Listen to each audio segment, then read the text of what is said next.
to the front podium.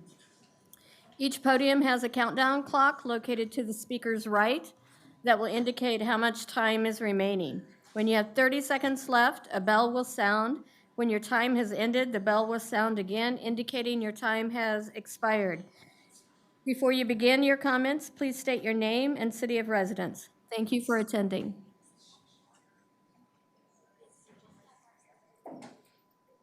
Good morning and welcome to your Fort City Council meeting. This is Tuesday, June 28th. I'll call our meeting to order. Today's invocation will be by Pastor Douglas Brown from the Great Commission Baptist Church. Please stand for the invocation and remain standing for the Pledge of Allegiances.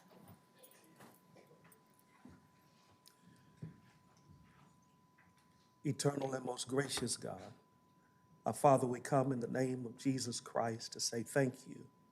We thank you now for your goodness, your grace, and your generosity. God, we thank you for every blessing. We thank you for this great city in which we live. Pray now, dear God, that you would give wisdom this day to those who will make decisions, Father, not only for the benefit of this city, but for every resident. And so, God, we're asking that this meeting would be peaceful, positive, and productive. And then, God, we're praying, God, for our mayor, every council member, everyone in this chamber, those who are watching online, God, that you would bless their heart, their home, and their health. And Father, we say thank you. And it's in the name of Jesus we do pray. Amen.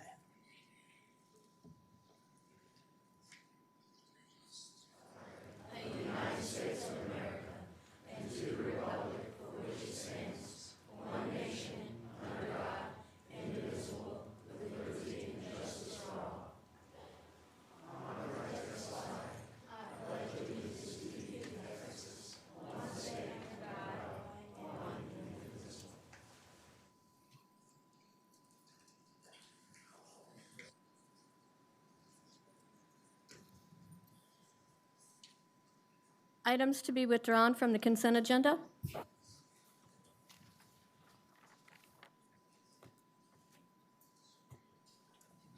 There we go. Thank you.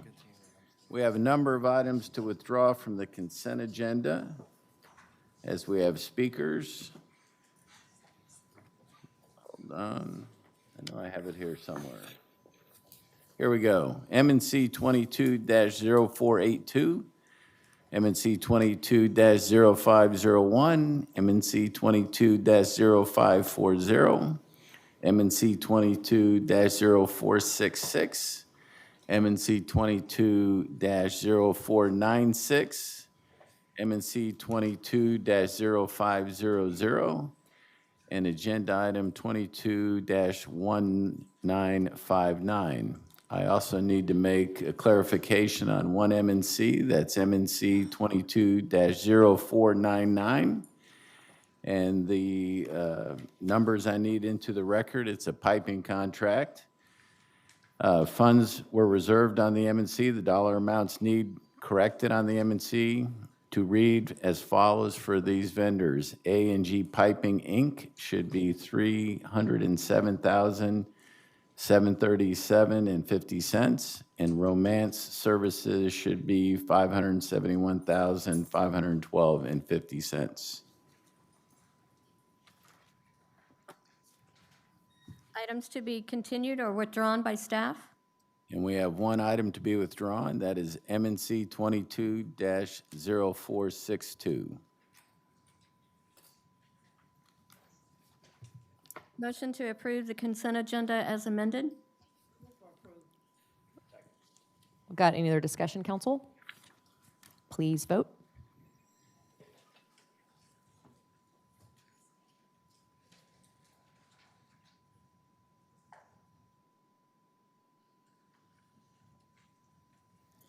Next item is MNC 22-0482. We have one speaker on this item, Thomas Trolankasi.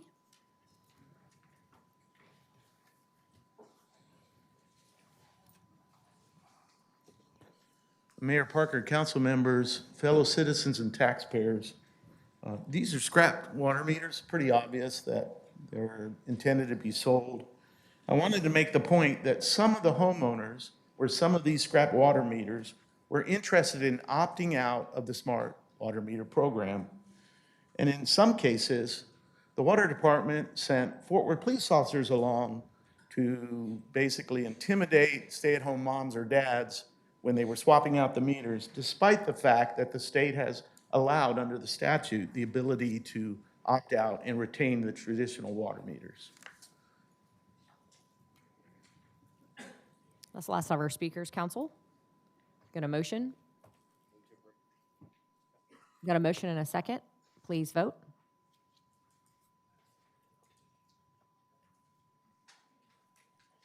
Motion carries.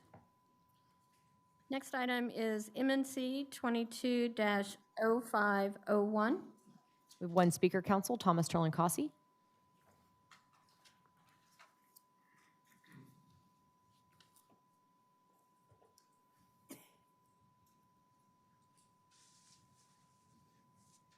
Mayor Parker, I'm assuming this works.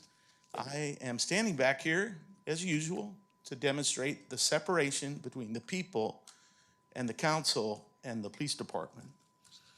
I stand back here today because last time I spoke up in dissent and in opposition to funding the Axon contract, several large Fort Worth police officers on duty and on payroll stood here in the line while I spoke, and while members of the council might have had the opportunity to ask probing questions or express concerns, and they were literally intimidated or lobbied into not doing so. In this specific case, this is for body protection. It's also for support for training. Until the city council provides real oversight over the police department, the nearly collective $300 million that will be spent on policing at Fort Worth needs a lot more accountability. There's nothing wrong with providing body armor or protections for police officers while they're operating in the course of their duties, but we need to do a deep dive into the actual successful operation of a police department. And as I just mentioned on the last measure, the inappropriate use of policing to do city services or city work. You're going to hear a little bit more about policing gone wrong in Fort Worth. Rest assured that the officer that violated a journalist's civil rights last Monday, and that person was held in the jail Thomas, you for got 4 to days. stick on this topic, please. I am opposed to funding any more police because of these reasons that I'm listing in my 3 minutes, Madam Mayor. No, you're going to stick to the topic, Thomas. I'm so sorry. Anything else related to this MNC? All right. There's training listed on here. Great. Every time there is a problem or bad performance by the police department, the solution seems to be more equipment and more training. Again, we need to have a moratorium. For the next 5 weeks, the council doesn't meet. Plenty of time for the police department to misbehave. That's the last of our speakers, council. Any other discussion? Please vote.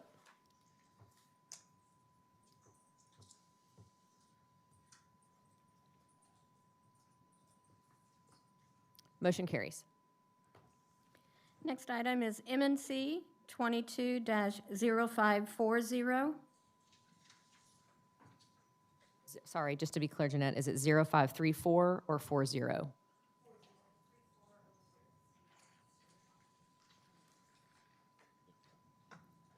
Okay, we're good now. Thank you. We have one speaker, Thomas Turlin-Cossey.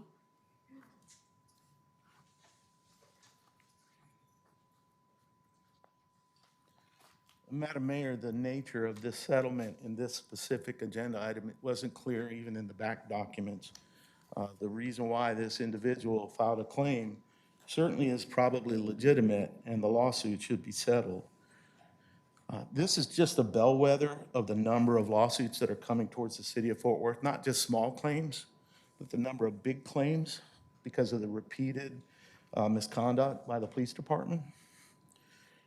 You may not like the fact that you interpret in advance that I get off subject. I want to point out that we've seen developers come up here and spend 7 or 8 minutes, not signed up like all of us are. Thomas, speak on please, specific do you have topics. anything related to this MNC? Yes, Great. okay. Be prepared to pay off this specific claim and all of the claims that are coming your way for the continued misappropriate behavior by your Fort Worth Police Department. It's the last of our Speakers Council. Can I get a motion? I'm going to move to approve, but I'd also like to address these particular claims that we see often coming to council.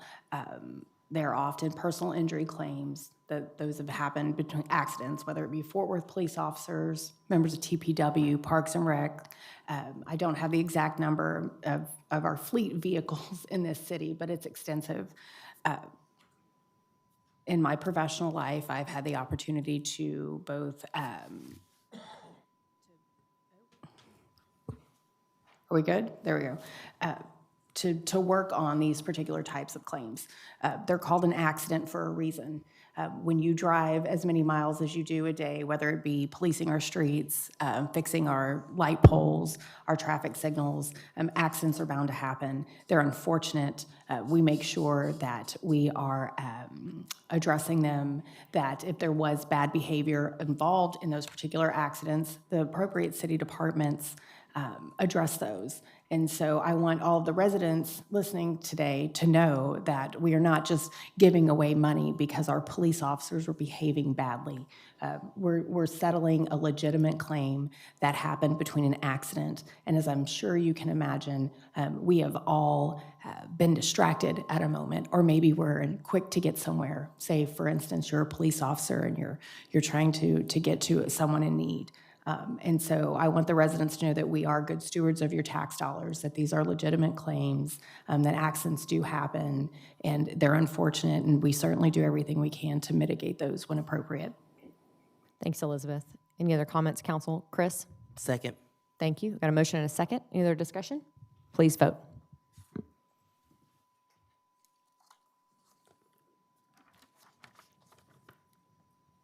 Motion carries. Next item is MNC 22-0466. We have one speaker, council, Thomas Sterling Cossey.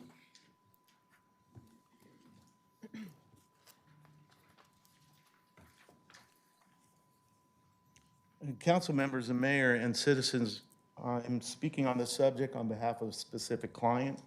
Although there are a number of residents and city stakeholders that have the same perspective. This is the purchase of more smart meters. There's lots of upside to smart meters. There are also studies that show that both radiation and ambient pollutants can impact your water supply in your home. It is why, like the councilwoman Gina Bivens said, we need to slow down sometimes and look at things a little bit more carefully. That's the case for a lot of things on this agenda today. But I wanted to make that point that while there's some efficiencies and there's some savings and labor and those sorts of things that consumers of water in our city and stakeholders in the city and the costs associated with that need to educate themselves on the issues related to the downside to smart water meters.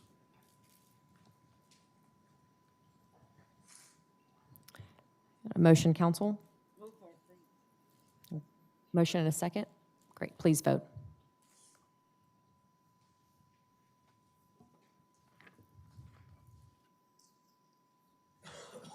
Motion carries. Next item is MNC 22-0496. Got one speaker, council, Thomas Sterling Cossey.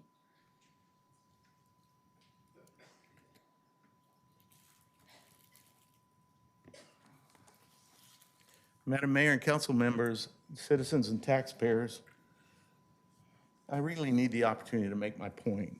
If you don't understand an analogy or a metaphor, and you don't give the public the opportunity to make their point on the specific subject they're trying to address, that doesn't give the council the authority to inhibit free speech.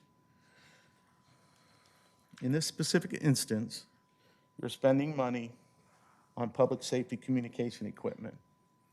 And the parallel I draw is that while this equipment might be necessary, and some of it might be for firefighters, the real heroes of our city, it is no doubt integrated with systems that include law enforcement. This council and previous councils have funded a number of technologies and specific outlays that will give the city and the law enforcement entity the capability of doing lots of things. The Fort Worth Information Intelligence Exchange, a federal fusion center that wasn't asked for by the feds or the state, the city established, will now be able to track every pregnant woman and every doctor that provides healthcare services. The technology that you already funded includes license plate readers, which can be interlocked and interconnected with all the other surveillance systems throughout the state. What you literally have done has enabled Sharon Wilson to do her dream and prosecute women and doctors. Elizabeth.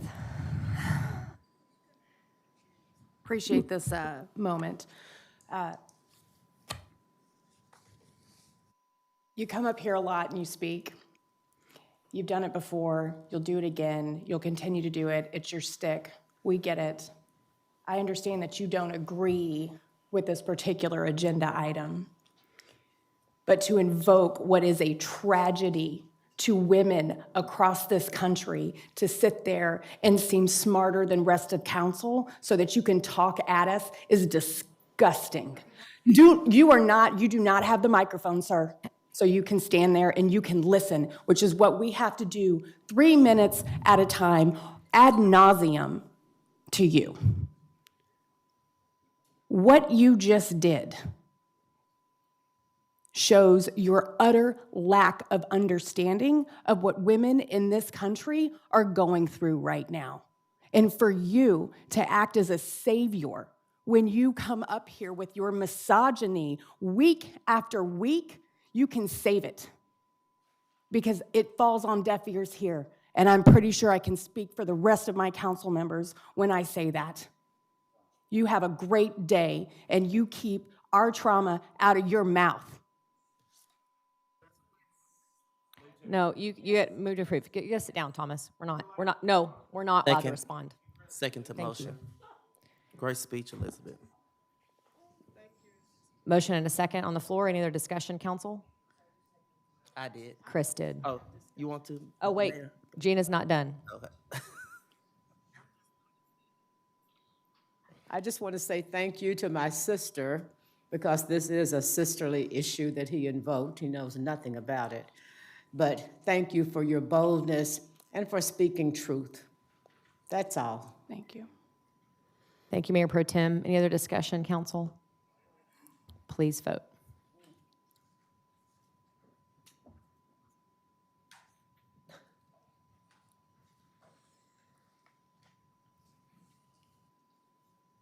Motion carries. Next item is MNC 22-0500.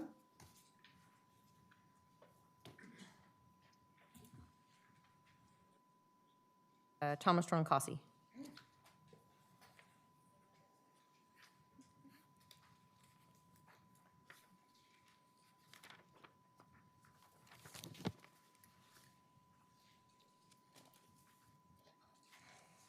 Madam Mayor and Council, the First Amendment, the Fourth Amendment, the Fifth Amendment, and the 14th Amendment, which is clearly under attack by our Supreme Court, all matter to everybody of every gender and every identity.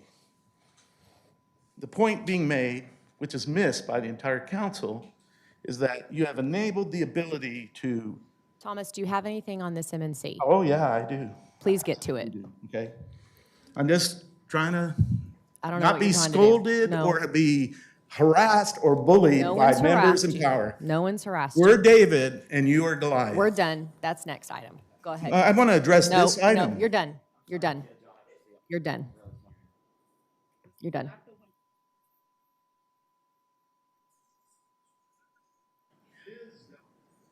Move to approve. Okay, so got a motion. And I need a second, council.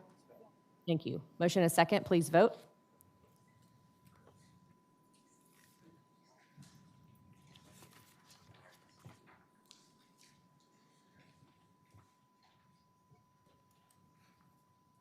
Motion carries. Next item is 22-1959.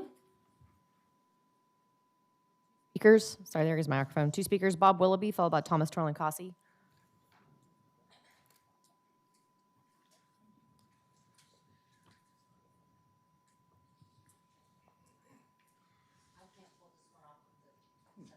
You sure you got me on this one?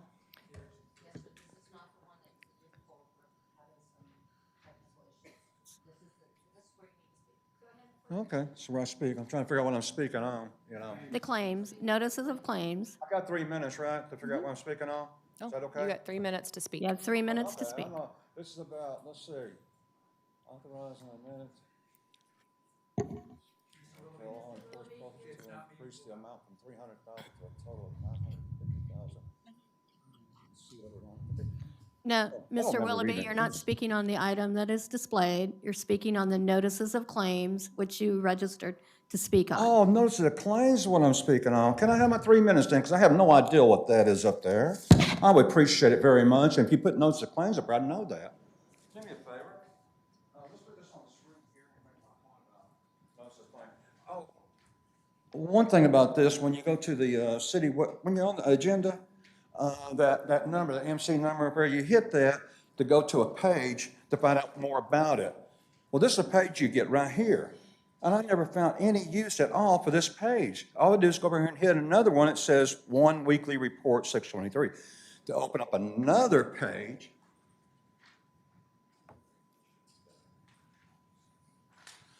if you can straighten it up just a little bit, to open up another page. So I don't understand that middle page. Could we cut that out and just get straight to this? So when we hit that number, we go here. This is what we want to see. And I need to turn that just a little bit because there is a couple of things I want to question about this. And when we get here, the lack of information, which you can't see because it's turned twisted. I'll do it myself. Oh, wait a minute. I lost my okay, let's see if I can't figure it out here. No, we can't figure it out. I still got a minute, I think. Okay. I don't understand some of this stuff here at all. You need a little bit more information, like on the, let's see, okay, the 1, 2, 3, 4, about the fifth one down. Jones, general liability, pothole. It says, yes, estimated, no injury. I mean, how much estimated? What pothole? What street? There's another one on here about slip and fell, way on down here. Who slipped? Okay, slip and fell. Where? Were they an employee, unemployed? Where did this take place? Was there any pay? There's no information. Very little information here at all to know what's going on. We don't understand. So if you cut the middle page out, or use that middle page and this one and give us information, because that middle one I cannot figure out. 30 seconds up, good. So anyway, also, if you wouldn't have took away our right to speak at city council here, we'd have more to say about this at the end. But we don't have a public presentation no more at city council. And I think you ought to put that back for us, very much. And if any of you would like to come down and do an interview with me afterwards and don't run off, I'd love to answer a couple of questions. Baylock City, answer my question. What question did you answer, Baylock? Come down and talk to me after this meeting, okay? No We're done. Thank you. Thomas Torlin-Cossey.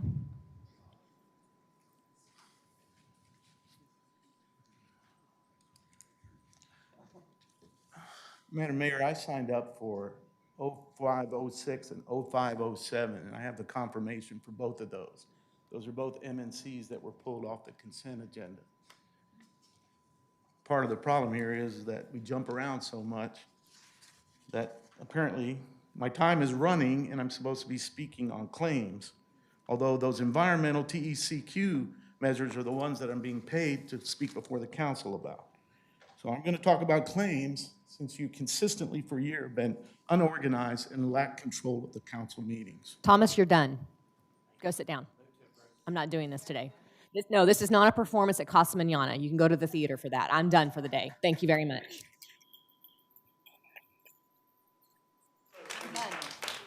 No, let me be clear. We have been incredibly patient and transparent and public comment. Yeah, that's right. I am doing it. Yes.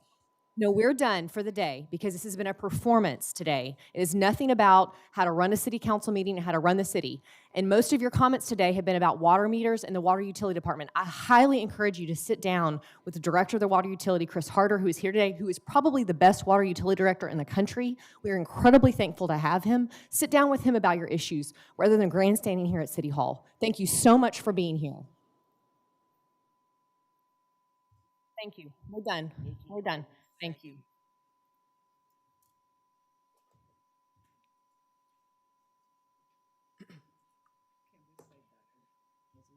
Motion carries. Next item is announcements by City Council, upcoming and recent events, recognition of citizens, and approval of ceremonial travel if needed. We have a few presentations by council members and also, so we'll start with Councilmember Flores, please. Thank you. Thank you, Mayor. All right. I have a brief presentation right here. First to start with, 20th Annual Juneteenth Celebration held by the Far Greater Northside Historical NA.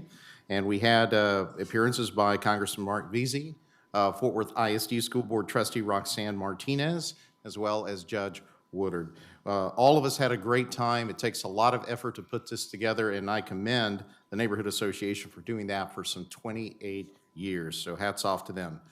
Next slide, please. All right, Cuidado Casero Foundation is another wonderful organization. I attended along with other elected officials, including colleague Elizabeth Beck. What it does in a nutshell is that it supports Hispanic students into the nursing program. The program has graduated thousands. Those students are very prepared when they enter this field, and it's a demanding field, especially post-COVID, since a lot of our frontline healthcare workers have been depleted with all the challenges that the pandemic presented. So thank you, Cuidado Casero. Next slide, please. The Marine Creek Ranch, HOA, held its fireworks display this weekend, and what a display it was. It featured a flyover by the Police Air 1 unit. Mounted Patrol was there, along with our MPOs, Fire and MedStar. Food trucks galore. Very well executed, very professionally done.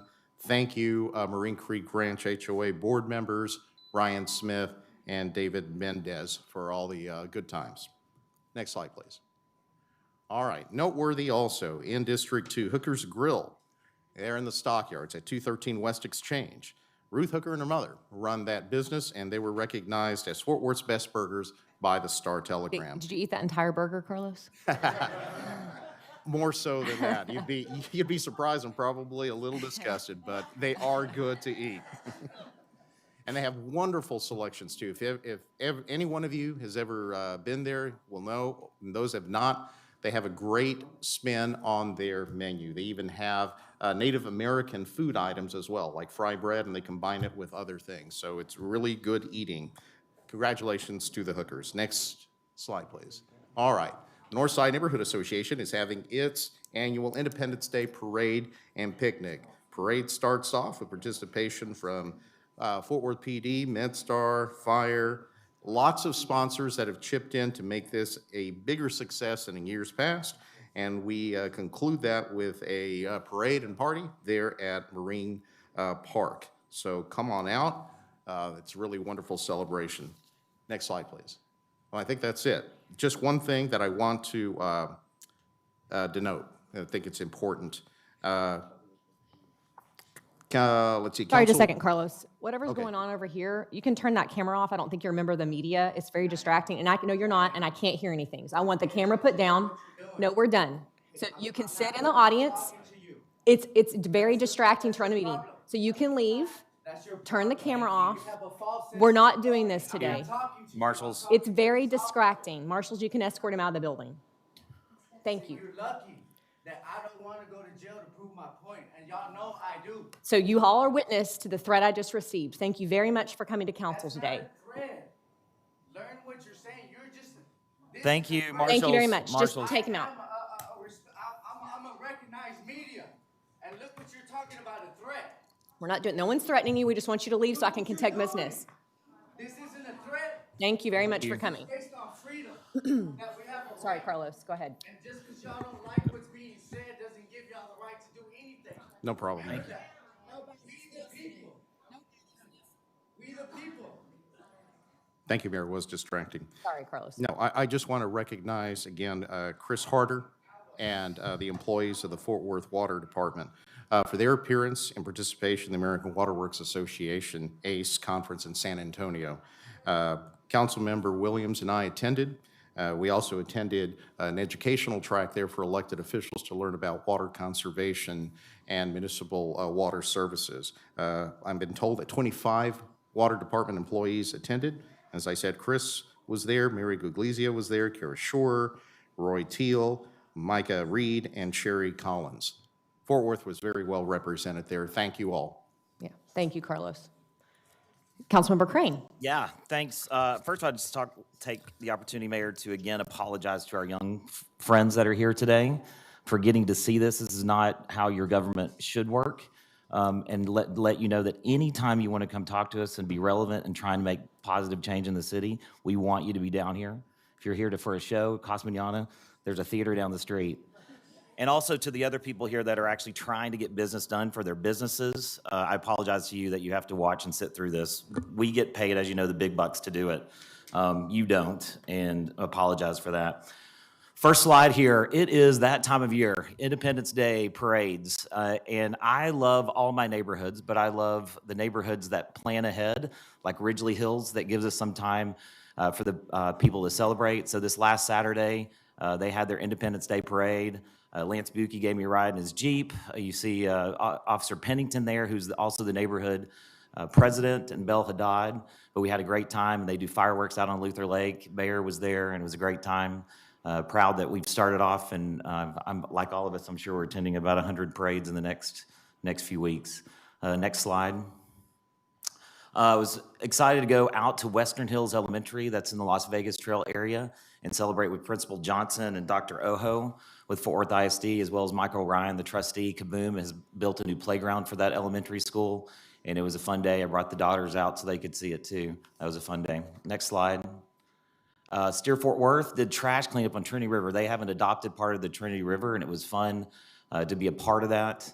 You see the trash that we picked up in a little over an hour that was out there from that, so that was a fun day. Next slide. Had some time to focus on children, which was fun last week or the week before. You'll see that. I went out to see the Alliance for Children, their Crimes Against Children unit that's in District 3 over off the traffic circle, and had Julie Evans, the executive director, and Chelsea Adler who's on their board, but also out of the county judge's office. You see some of the methods that they use. And then also went to Forest Park Pool as part of the Independent Pool and Spa Service Association. They were giving a check to the Fort Worth Drowning Prevention Coalition for all of their efforts. And as it's pool in summer season, just making sure that you see the kids over there getting their swimming lessons so they don't drown.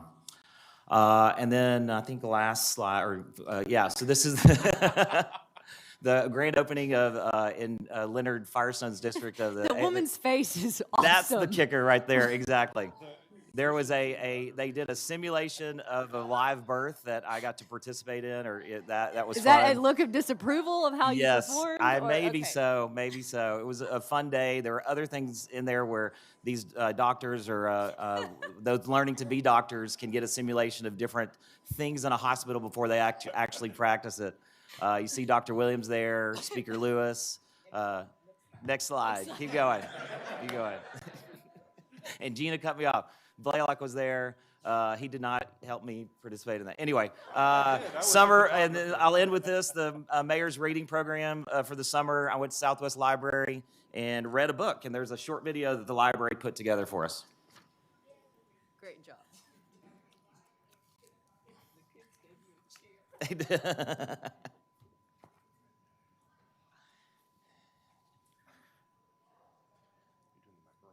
Yeah.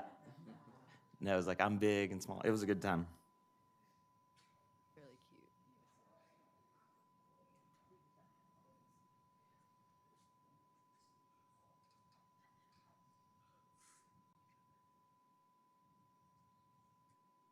Great.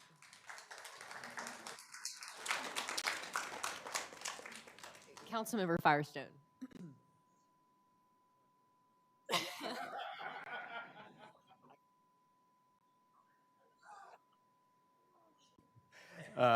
Real quickly, I do have a super exciting announcement to make. The city of Fort Worth was chosen by the host of the Longines FEI Jumping World Cup Final and FEI Dressage World Cup Final to be the host city, which is just an extraordinary opportunity for us. This is a prestigious international equestrian event, is expected to bring in more than 60,000 spectators over a 5-day period of time during the competition, with an estimated economic impact to the city of more than 21 million. It's really a big deal. And just to give you a sense of this, the competition will be broadcast to millions of people globally in about 130 countries, with anywhere between 250 and 450 members of the international media in Fort Worth to follow the competition. So this was just a great effort put together by the city, of course, and staff under Mike Crumb's leadership. Dickies Arena was involved, the Fort Worth Sports Commission with Jason Sands was involved, Split Rock Jumping Tour, and Visit Fort Worth with Mitch Whitten and Bob Jameson. So, what's that? Yeah, exactly. We won the bid, and the competition was significant with cities around the world. The last competition was held in Germany. So it's going to be just yet another great opportunity for us to showcase Fort Worth and our ability to hold these kind of global events. It's wonderful. That's all. Thank you. Thank you, Leonard. And our Councilmember Nettles. All right, thank you, Mayor. With the recent events that has been happening, I guess I rolled the wrong clothes today. Yeah, I'll catch that later. It's good to see Pastor Brown in the house, a great leader in our city, West Fort Worth. So I'm glad to see him today. I'll go over what we have. So the first slide we have is the State Board of Education testimony. Had opportunity to travel to Austin to speak on behalf of a charter school coming to our district. And so we're gladly to say that it was approved. And so we have great things that are happening in District 8. Next slide, please. And as you're going next slide, I'll have to brag on Chris. Chris waited all day long for testimony. Probably he left here late at night, got to Austin, waited all day long, and we were the only charter approved thanks to the testimony. I know that his presence there made a huge difference. So I really appreciate it. We're excited about Stephanie's school in your district. Thank you, Chris. Thank you. Thank you. So we have Juneteenth Visit Fort Worth breakfast there. You see our council members, the mayor, Elizabeth, Michael Crane, and others was there. The next slide. This is as we begin to walk with Dr. Oberle for freedom. We had the opportunity to end at the new City Hall, raise the Juneteenth flag. I believe our city is really embarking on equality and making sure that every group of people is represented in the city for work. So I applaud city staff, the mayor and the council, Mayor Pro Tem, us all coming together to make sure that everything is possible. And I want to say this, a lot of times other city does things prior to us or before us, and just because that happened does not mean we're not willing to do it. And so I just want to let the city know that if there's something that you want the city to do, just come and talk to us, have a conversation so that we can make it happen instead of just stabbing us on Facebook. Next slide, please. I had opportunity to go to the Rally for Education at Newbury Christian Church. Attorney Bobby Evans was there, as well as, I can't think of the other attorney that was there. But it was a great opportunity there with Pastor Blair and giving away a lot of prizes. Next slide, please. I had the opportunity to be a part of the Gooseneck Mill balloon release, as well as the McDonald's had a block party. There was a lot of kids there. There was rocket ship there. A lot of things going on. That is the owner, well, not the owner, but the leader of the YMCA at the top left. Next slide, please. This is the Trinity Pride Fest. I mean, it was very organized. A lot of people was there, happy. It was a great day. It was hot. And so it was good to see State Rep Elizabeth spoke on behalf of the city, gave a proclamation, as well as Mark Vesey. And so it was great to be with our community. Next slide. So this is the Next Level Cosmo Camp. These are some of the pictures that we've been talking about over the last few weeks. And is this the opportunity? Oh, they waving. Yes, those are our girls right there in the red. It's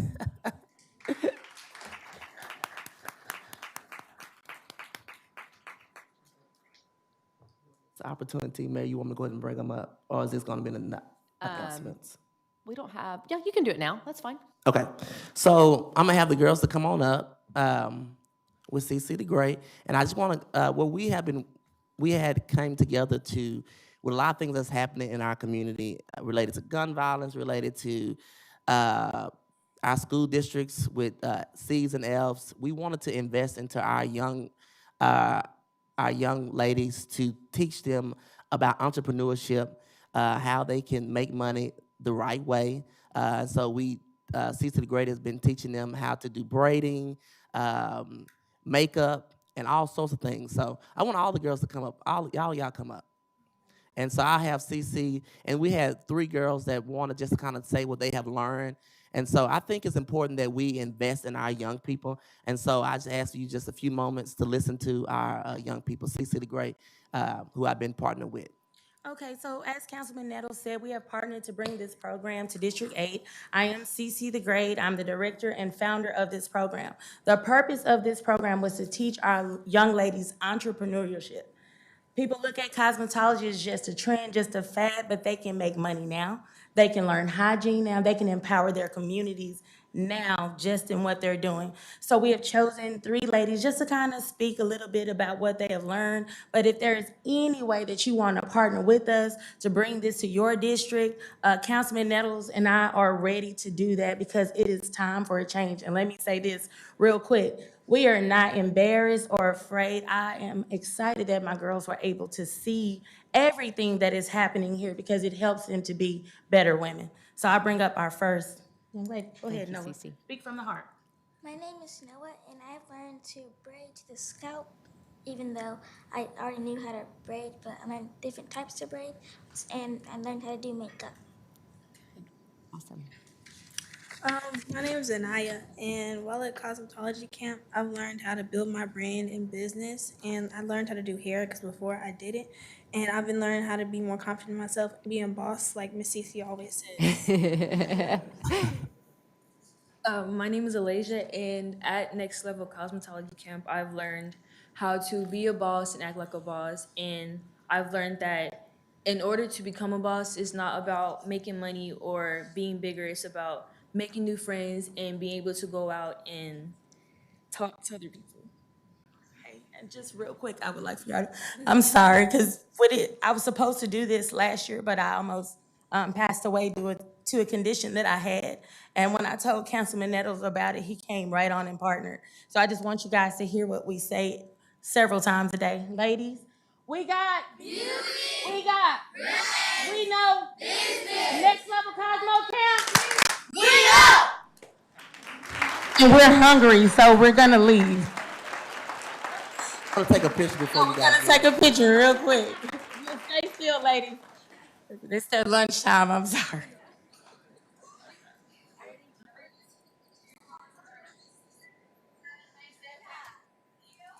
And I'll get you guys together.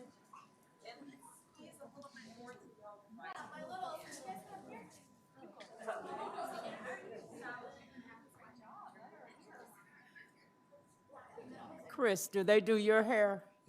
CC does my hair. Okay.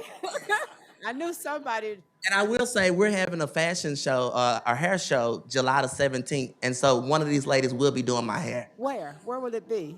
We haven't decided yet. Okay. Yes.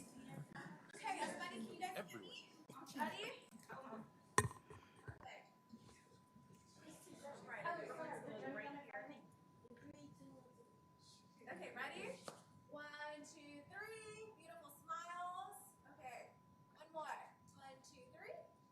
Perfect. Thank you, ladies. Hold on. You're still late. Okay, thank you. Oh, you got it? Okay, no, not yet. Do y'all mind come the rest of the?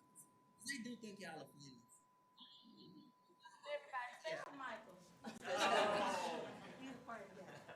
They really do. They're really excited. How are you? Good. How are you? Good. Ladies, kneel a little.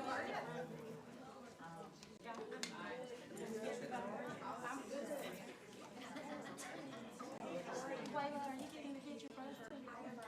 Take the picture for us. All right, everybody. Ready? All right, we all in? Yes. 1, 2, 3. Perfect. Thank you. Thank you. Thank you.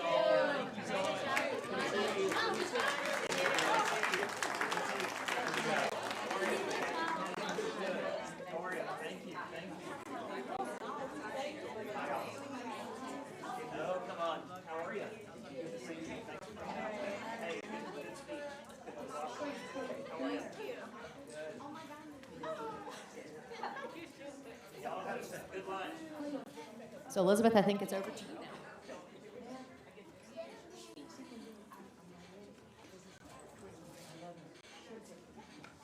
Chris, you're not the only one who knows it.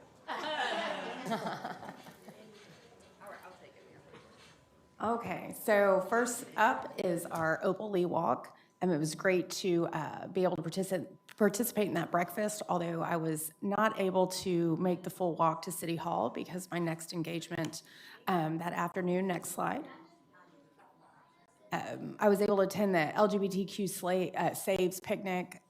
It's an organization really focused around our LGBTQ youth in Fort Worth and making sure that they have the social and emotional space to feel seen and welcome in our community. And I really want to take this opportunity to publicly thank the Fort Worth PD and the work that they did at that particular picnic. This was a youth event held in our city park, and a group of individuals felt compelled by something to come and really yell some harmful and hateful words at our youth. And the Fort Worth police officers that were out there did a really outstanding job at de-escalating and managing what could have been a very difficult situation. And so I want to make sure I take this opportunity to publicly thank them for that. Next slide. I had the opportunity to visit with some Fort Worth ISD Vital Link participants. They think they want to be lawyers when they grow up. I tried to dissuade them, but to no avail. I think they had the opportunity to speak with me, and I know they spoke with Mayor Parker as well. And I think we probably just invigorated that sense of potential career paths. But this was really special to me because I also was a participant in the Fort Worth ISD Vital Link program. And so I would encourage everyone out here to consider hosting some of our students at your places of business. It's all different opportunities, but it really shows kids that what career paths they can take. And so it's a really great program. Next slide. Saturday, we braved the heat again for Trinity Pride Fest. I'm glad that it was back in public or in person this year. It was really great. And again, I'd like to thank Fort Worth PD for the work they did keeping everyone there safe. It was not the case in other parts of the country. And so I'm proud that here in Fort Worth, we didn't have problems, and that really was because of the hard work that the event organizers did to make sure that everyone had a great time, but also remained safe. Next slide. All right, July 4th, if you've never been to the annual Fairmount Ferals versus Ryan Place Flyers July 4th softball game, it's always a lot of fun. It's a really great rivalry. So I'd invite you all to come out and watch our really top-notch baseball going on out in District 9. Next slide. And then I will have the opportunity to read to some of our preschoolers July 6th at the downtown, our central library. So I'd love to see all of our young folks and young at heart folks face out there to participate in that story time. And I believe that is my last slide, but I want to take a moment here to just address some things that have happened in our nation over the past week, particularly to the women in this room and the women out there that will hear or see this message.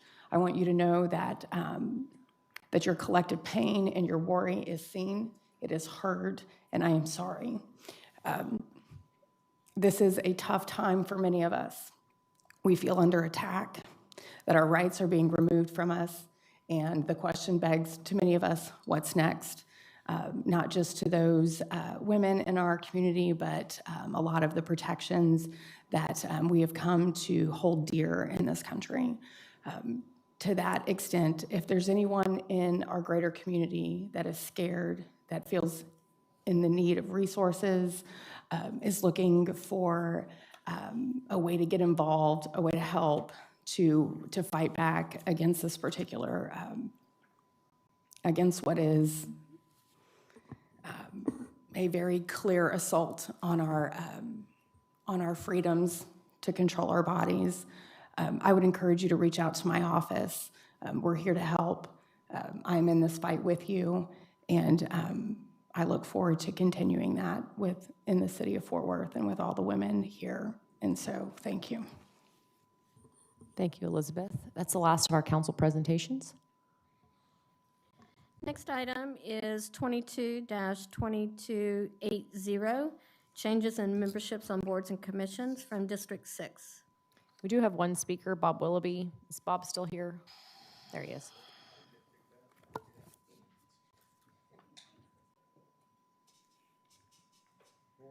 District 6, okay. That's District 6. That tells you a lot. I guess that's Jared, isn't it? District 6, right?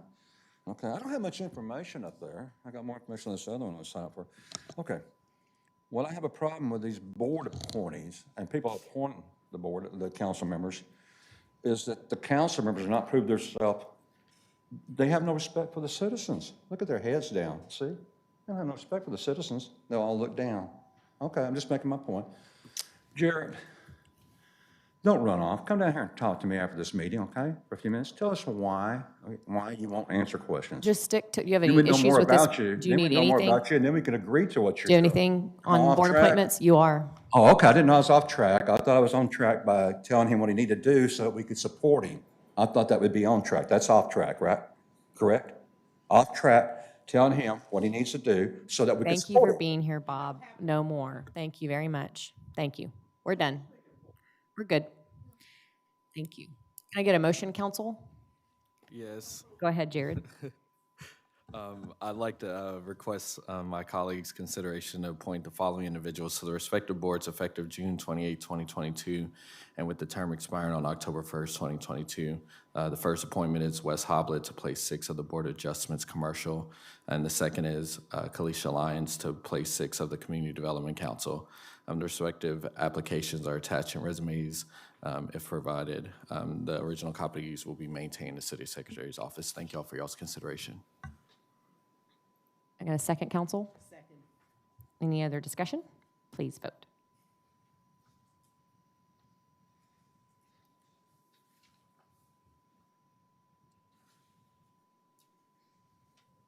Motion carries. Next item is 22-2282. We have one speaker, Bob Willoughby.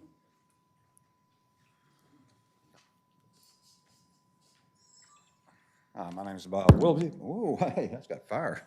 Did you do that? No, okay. It didn't shock you, did it? You just hit the microphone? That's okay. Okay, That's- just making that's sure. fine. That's fine, that's okay, I'm not with that. This is Elizabeth Beck being appointed to a board. Well, Elizabeth Beck has never apologized for calling me a racist in front of them. We can't say anything. They get to say things whatever they want to, and we cannot say anything. And she sat right up here and called me a racist, and I have over and over asked Hey, her Bob, to come down here. Bob, do you have any issues specifically with this item related She to her shouldn't be on the service as a board. board member? She shouldn't be allowed to be on any board is what I'm saying. That's what it's You could related to. probably take that up with Clayton Child Care Center. We're done. Thank you very Why much not with for being her? here. No, move to approve. Thank you. Motion and a second, please vote.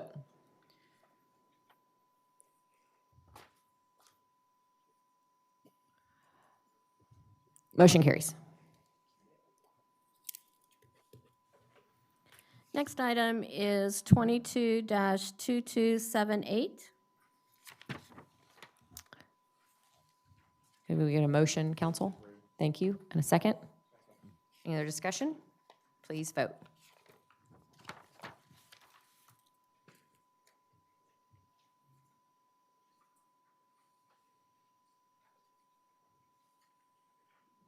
I think Jared, sorry. Motion carries. Next item is 22-2279.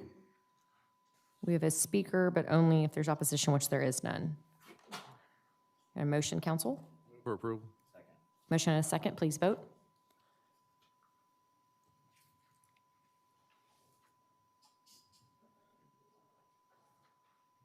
Sorry, Carlos, try again. Motion carries. Next item is MNC 22-0404. Looks like we have a presentation from Mr. Creek. Hi, David.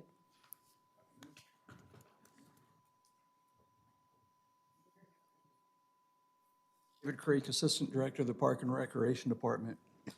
The purpose of this public hearing, which was continued from the June 14th, 2022 City Council meeting, is to receive public comment on the proposed use of parkland at Gateway Park for the installation of a 72-inch parallel sanitary sewer relief main and associated maintenance area. Gateway Park is located in Council District 4. In accordance with Chapter 26 of the Texas Parks and Wildlife Code, the City Council must find that no feasible or prudent alternative exists for the location of these improvements and find that the proposed location includes all reasonable planning to minimize the impact to the park. The City of Fort Worth's wastewater master plan identified the need for a parallel sanitary sewer relief main to an existing 72-inch line in Gateway Park to address system capacity issues in the West Fork Basin. To meet this need, the Water Department is requesting the conversion of approximately 2.93 acres of parkland within Gateway Park for a permanent sanitary sewer maintenance area. This project will require the removal of 55 trees. There's a mitigation fee in the amount of $133,000 associated with those 55 trees. In order to partially offset that mitigation fee, the project will include the planting of 36 trees as partial mitigation offset. The remaining mitigation fees in the amount of $82,800 will be paid into the tree fund, which will be used to plant trees in city property inside Park Planning District 4. That's the area in which Gateway Park resides in. In addition, staff will work with the contractor throughout the project in order to try to save an additional 10 of the 55 trees. On May 25th, the Park and Recreation Advisory Board endorsed staff's recommendation to City Council to authorize the use of a portion of Gateway Park for the sanitary sewer maintenance area. In addition, it was advertised in a Star Telegram on May 34th, May 31st, and June 7th of this year. An exhibit was made available for viewing on the Park and Recreation Department website. Signage was posted, and an email announcing the proposed conversion was sent to the adjacent registered neighborhood associations on May the 11th. As of this date, we've had 5 public inquiries. 3 of those were general in nature, and the other 2 were tree-related. Staff recommends hearing any additional public comment. Upon completion of the public comment, staff recommends City Council close the public hearing and act on this MNC. Thank you. Thank you, David. Before you go sit down, was that your last presentation at council? Yes, ma'am, it was. Thank you. Mr. Creek is retiring at the end of this week. We appreciate your service, David, very much. Thank you very much. Appreciate it.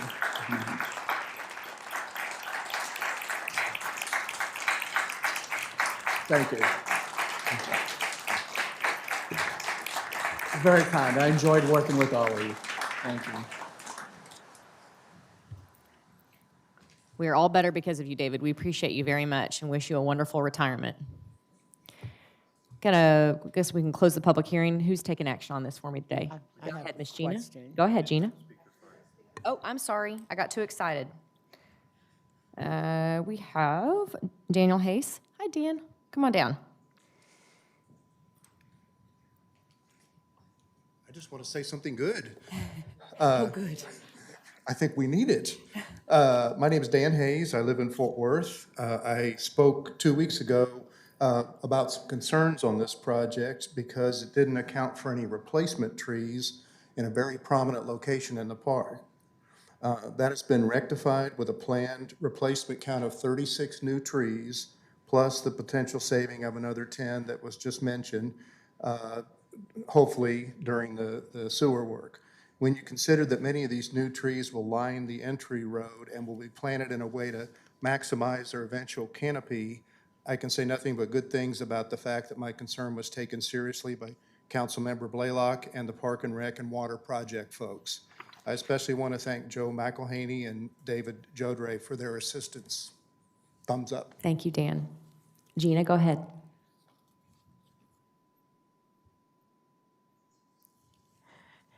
Now, David, I hate for your last meeting here to be a few questions from me that are not quite, sweet and all that stuff. Yes, ma'am. Everyone knows how I feel about trees, and I respect the opinion of the previous speaker, but I have a couple of questions for you.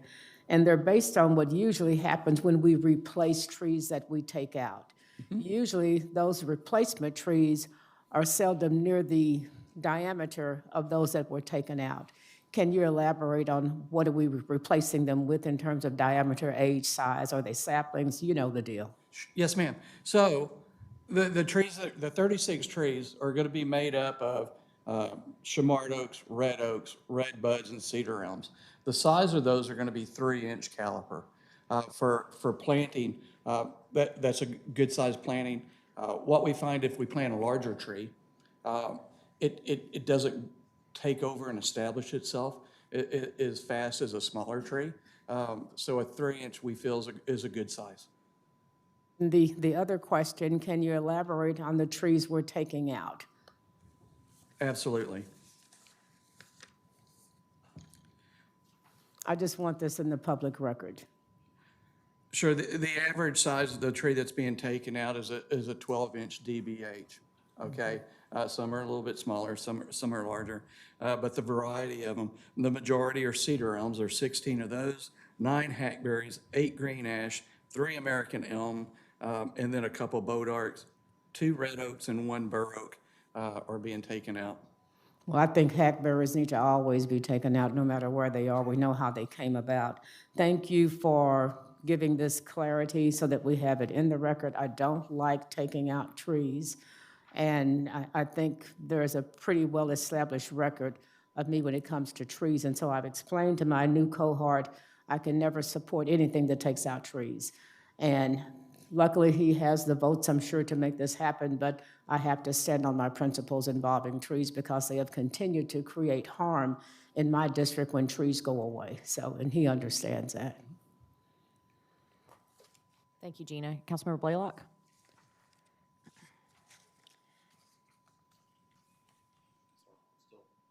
Learning how to work all the technology here a little bit. Mr. Creek, thank you for your service. I appreciate you and everything you've done. With this project, Mr. Hayes, Dan, I appreciate your efforts here as well. I want to thank everyone for coming together and looking for ways to preserve as many trees possible and for putting together a plan to reforest that area. I'm very thankful and I look forward to this project continuing. So I'm wishing to close the proceedings and approve. Second. I got a motion and a second. Council, any other discussion? Please vote.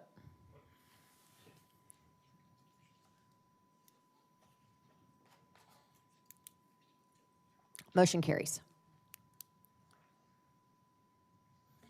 Next item is the reconsideration of zoning case 22-081. We don't have any speakers on this. Oh, sorry, wrong one. Go to Councilmember Williams, please. Thank you so much, Mayor. I just would like to make a motion to reconsider ZC 22-081. Motion and a second. Please vote.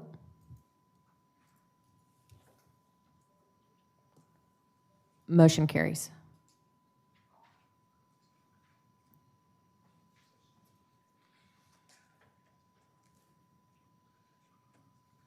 And then I'd like to follow up and make a motion to approve this zoning case. Motion and a second. Please vote. Motion carries. Next item is ZC-22-009. Councilmember Pro Tem Bivens, this one's yours.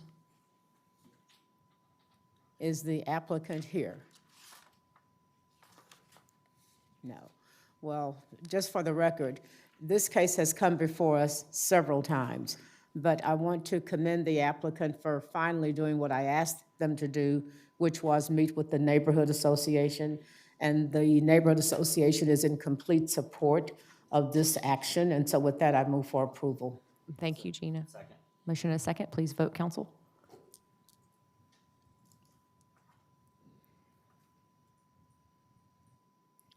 Michael, try again. Sorry. Motion passes. Next item is ZC-22-063.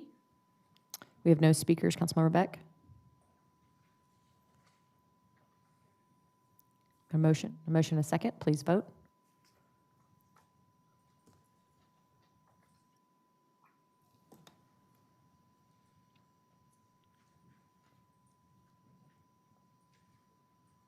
Motion carries. Next item is ZC-22-046. We have one speaker, Jordan Snyder. Thank you, City Council. Thank you, Mayor. Jordan Snyder, Development Manager with Gardner Capital.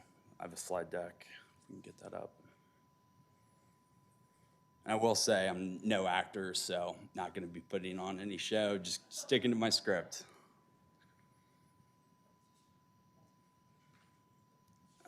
Back a couple slides.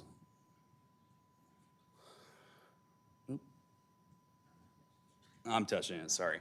I want to thank everybody for your time. Today, just going to give a brief overview of the zoning case and the proposed project. Going to touch on the 2022 comprehensive plan in relation to this project, and if time allows, touch on a recently completed project in the city of Hearst.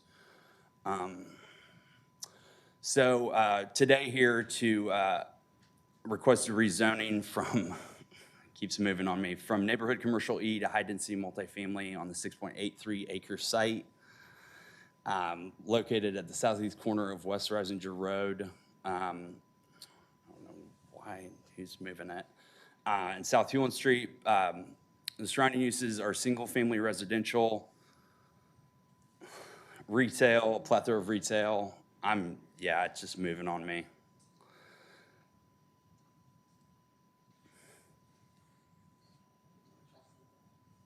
Can I get a pause on my time? Yeah, it's fine. You can stop it at 2 minutes.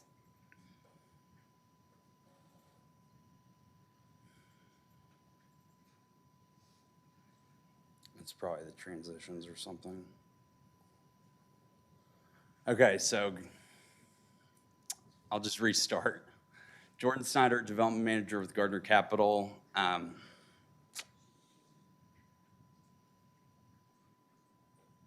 Here, can you do presenter? Bottom right.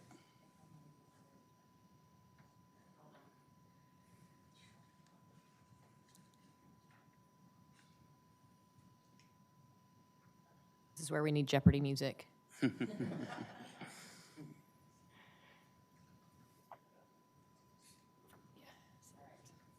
Okay, so Jordan Snyder, Development Manager with Gardner Capital. Today to present on a zoning case. Want to thank City Council for their time. Next slide. So today, going to present an overview on the project, talk on the 2022 comprehensive plan in relation to this project, and if time allots, talk on a recently completed project in the city of Hearst. So today, proposing a rezoning from neighborhood commercial E to high-density multifamily on the 6.83 acre site located at the southeast quadrant of West Risinger Road and South Hewlin Street. The current surrounding uses are single-family residential, a plethora of retail, as you can see, a church and a nonprofit, and then daycare directly to the south. So when we first found the site in last summer, June of 2021, we thought that the highest and best use would be the development of affordable housing complex. Given this current adjacent uses, the limited visibility of the site, and the irregular site shape, we felt that this was not conducive for future neighborhood commercial E development. There's actually 2 restrictive covenants precluding a number of uses, and I'll touch on those in the Q&A. By approving the zoning change, you would effectuate or get the ball rolling on helping us to address the affordable housing shortage in the city of Fort Worth, which I'll touch on here in a second. It would allow neighborhood residents to age in place near family and friends. And then there's numerous positive benefits. Reduced housing rent burden allows residents to save more disposable income, job creation, both during construction and afterwards. I'll just keep going. You're good. Updated the site plan, improved the vehicular access of West Risinger Road, less densified it from 197 units to 152 units.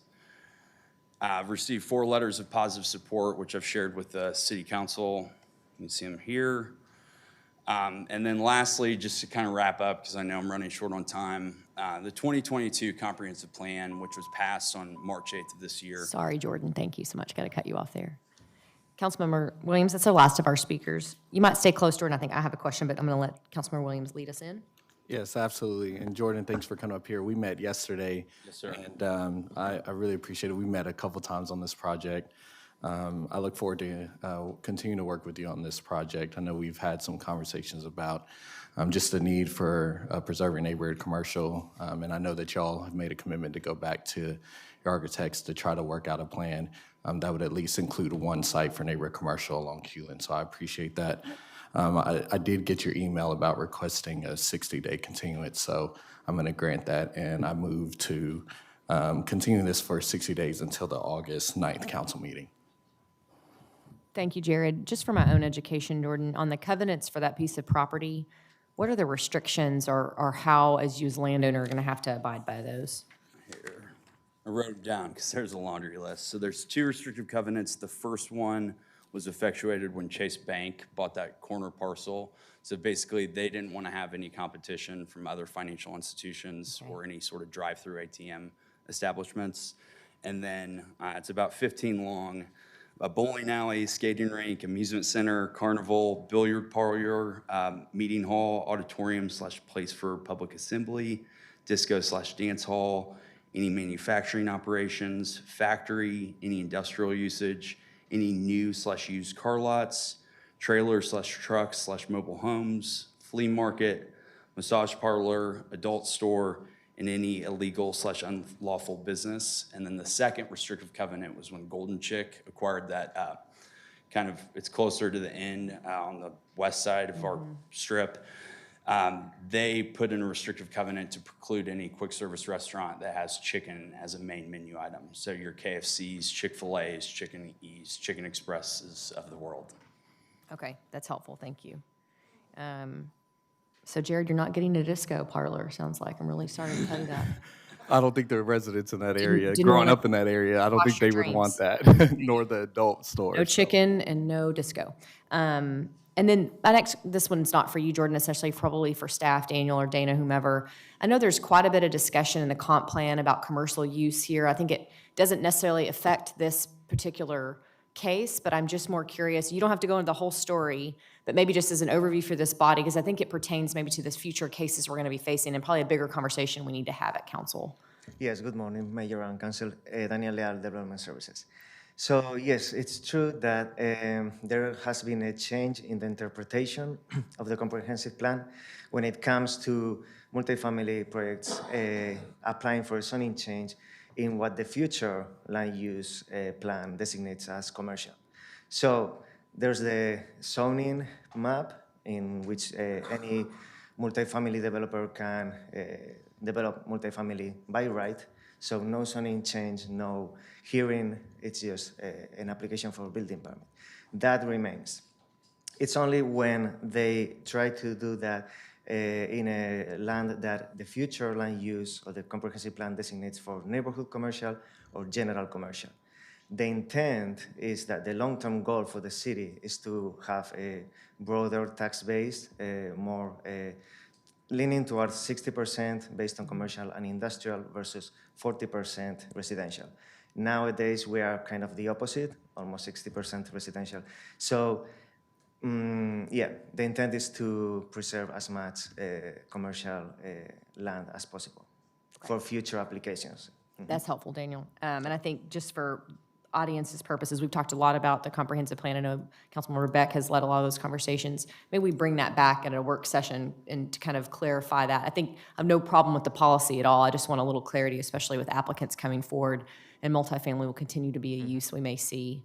And with kind of an uncertain economy, I think it's going to be important that we're transparent with residents. So thank you for And that. this, by the way, No, it's good. This is only for the staff report recommendation. Okay. This is like an internal interpretation that I'm making sure my planners interpret the comprehensive plan that way. The zoning commission can take into consideration still other factors, like neighborhood support or council priorities, and council, of course, can do that. So one caveat that I did explain to the zoning commission earlier this month was that, for example, if there's an affordable housing project that would fit into these lands, well, to us, there's a broader, greater good incentive to that project. So that will supersede just the comprehensive plan. Okay. That's very helpful. Thank you, Daniel. Mayor, if I could really quick, thank you, Daniel, for that. I think that's really our intent is one, to have this conversation with the neighborhood. I know that's one of our next steps as well, is to host a neighborhood meeting because of the implications of, trading off neighbor commercial. And we're working together to see if we can adjust the density levels to accommodate for kind of getting a win-win and getting some community buy-in as well. So thank you for that, Daniel. Thank you, Jared. Michael, did you have some comments? Daniel, why don't you come back up since we opened that door? A question for you is, because I want to be clear, they applied in March, and then sometime in April or May, there was somewhat of a unilateral decision by staff to sort of change this interpretation of what we're calling this. So was that ever floated with zoning commission? Was ever floated up or floated with us as a policy board before that change was made in that interpretation? So that change was made, I would say, in June 1st. Yeah. And it's true that the applicant submitted his application prior to that, several months prior to that. And that is why the staff report is still recommends for approval in this particular case. Then I briefed the zoning commission on June 8th to make them aware of this slight change on interpretation. And again, this is only when the zoning is not aligned with the future land use. And I did brief the DAC, the Development Advisory Committee, last week, I think, and we will follow up with them with a kind of a memo explaining this, because it's very technical and it affects very, very few cases. And again, multifamily projects are allowed in any multifamily designations, both in the zoning map and in the future land use map. And even in a situation like this one, the future land use allows for mixed use one, which could accomplish both things, having some residential with some commercial component. Yeah, you kind of dance around the question a little bit, but it sounds like you were briefed a little bit, but was ever brought to us to have a conversation from a policy level of what we're doing? I can definitely review on a work session. That's what, I guess, a problem across the board is when staff sort of make decisions and make their own interpretations, but we as a policy board haven't had a chance to look at it. I know you've maybe talked to zoning and DAC and everything else, but that's something we should be weighing in on as well. Secondarily, I totally agree with you about the imbalance of our commercial versus our residential. We can't continue to vote for property tax relief if we don't figure that imbalance out and move more commercial in. But how are multifamilies taxed? Pardon? How are they taxed? As residential or commercial? I'm not sure about that. They're treated as residential? Okay. But are they taxed as residential or as commercial? I think they're taxed as commercial. Yes.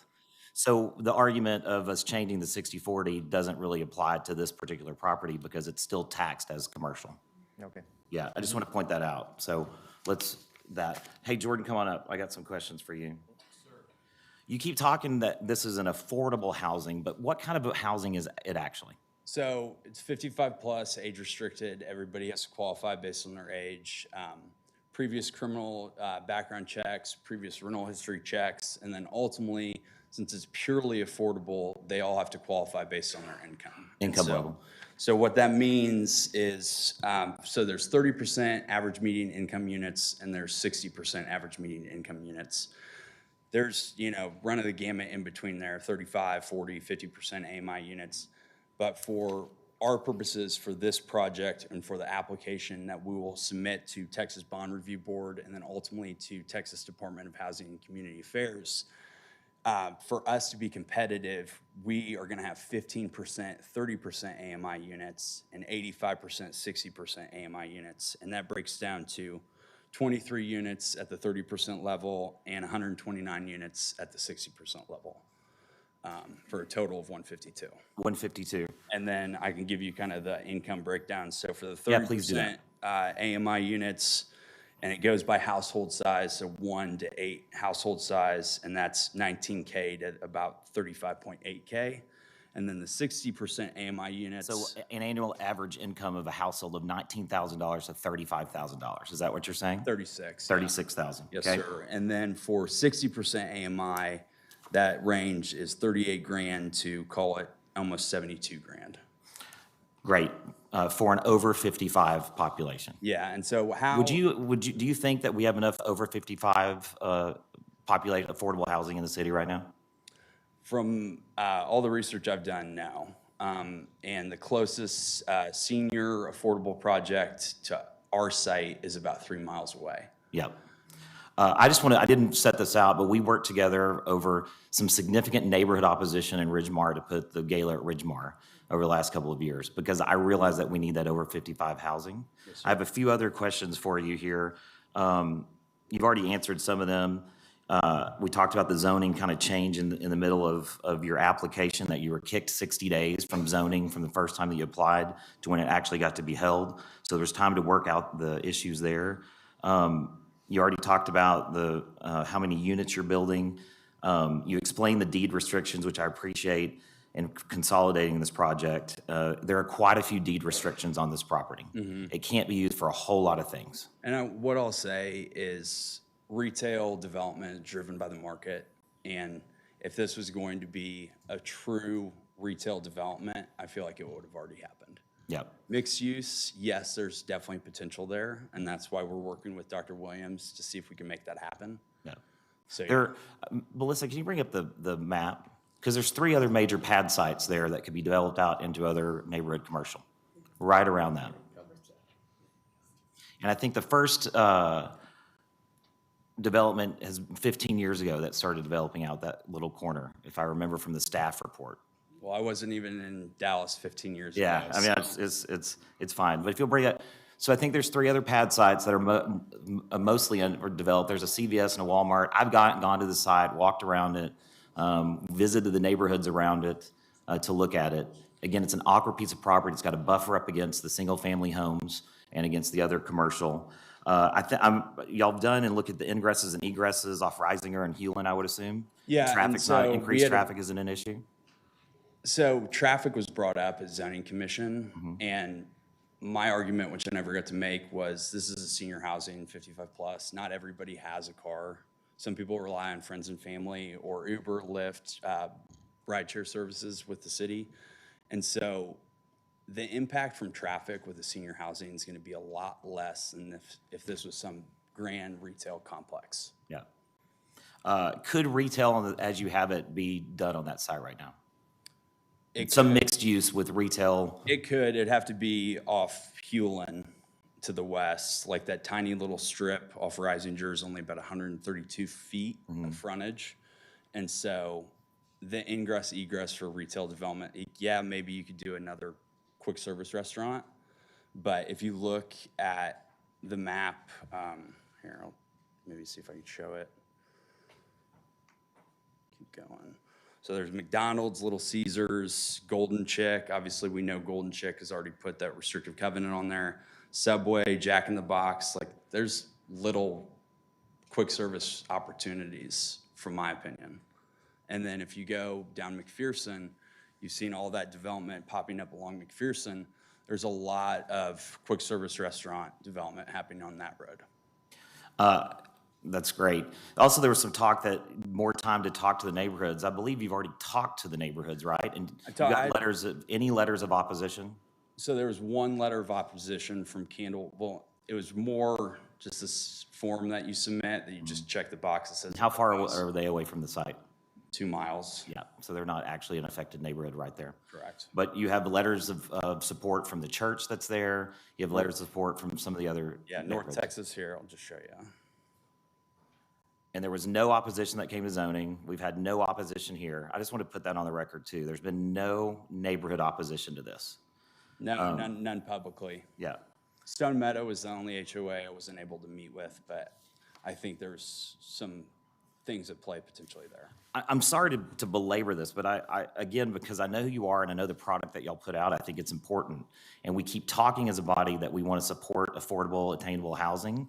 And when it's put in front of us to do, we kick it down the road, whatever. And I'm not pointing fingers at anybody. I'm just saying this was already kicked from the original time. There was 60 days or more for to have a conversation and work it out. Y'all done due diligence with the neighborhoods. There's been no opposition. This was noticed out to everybody. I watched that zoning meeting, as I said, and when they get it wrong, it's our chance and it should be our opportunity to get it right here. And I believe that they got it wrong. I believe that the conversation didn't focus at all where it should have. And so now that it's here, I want to say this to me, it's also personal. When you look at what you're talking about, the income here, 19,000 to 36,000 for an over 55. My own mother, 5 years ago at the age of 75, parents divorced at 47, hadn't really ever worked, had to go out and get a job, but paid off her house, but couldn't continue to live around that house. We started looking at the age of 75 for a place for her to live. Went to 5 different places, put her on the list. 5 years later, we're still waiting to get a call. Fortunately, she's lucky to have someone like me that found another place for her. It wasn't income dependent. We paid for it, et cetera. But I keep thinking about all the people out there that do not have that opportunity, do not have a son or a daughter or a family member that can get them in. And when we have the chance to do this, we should be doing it. We shouldn't be kicking it. We should answer this and get it built. So I don't know if I have the votes to support. I'm not going to support this motion to kick it for 60 days. I'm voting against it. But what I'll say is if the motion does pass and it is kicked 60 days, I hope and trust the conversation that comes back to us is not about other commercial around it and putting other commercial as part of this. Y'all don't do that. Y'all do housing. So I don't think it's right or coupled in the right way. I think it comes back as a straight housing project for our very vulnerable, some of our most vulnerable population here that we need to address. So that's that. Thank you, Michael. Jared, and then I've got a few other lights come on. Absolutely. And I first of all, I want to say, you know this very well because we've talked about it. I'm really excited about the affordable housing piece of this. This isn't just a neighborhood I visit, right? Like I grew up in this neighborhood. Sure. I drove every day past that lot to go to North Crowley High School, right? And so I'm really excited about this opportunity. I have a couple follow-up questions, however, though. The first question I ask is, how many multi-neighborhood meetings did you have that were open to the public? I tried to schedule with Stone Meadow. Zero, right? No, I had public meetings. Or did you have one-on-one meetings? That's what I'm trying to figure out. No, I had one-on-one meetings. I had meetings with the HOA boards. I had open meetings where I sent the link for that to be disseminated to the entire HOA community for Hewlin Heights, Hewlin Stone Crossing, Stone Meadow, Summer Creek Ranch, and Glenwick. And unfortunately, with Stone Meadow, I was trying to get a meeting. I got everything teed up for them, and literally the board just had to say approve for the email for the HOA company to send the e-blast to the entire community, and the HOA board never approved it. Right, so that's something we can help with, which is what we discussed yesterday, right? I really believe in getting input of our residents on all of our zoning cases. I see a couple folks that I've worked with here and here that know that about our office. The reason I'm doing this is because I feel like we can really knock it out of the park with this one. Yes, sir. One of the things that my residents, my constituents, my neighbors, the neighborhoods that raised me sent me here to do. One of them is to jumpstart our neighborhood economies, and the other part was to create multiple pathways to high quality housing, right? And so I feel like this is an opportunity here in this area where we can do that. The second question I have is probably for staff. Daniel, can you come back up?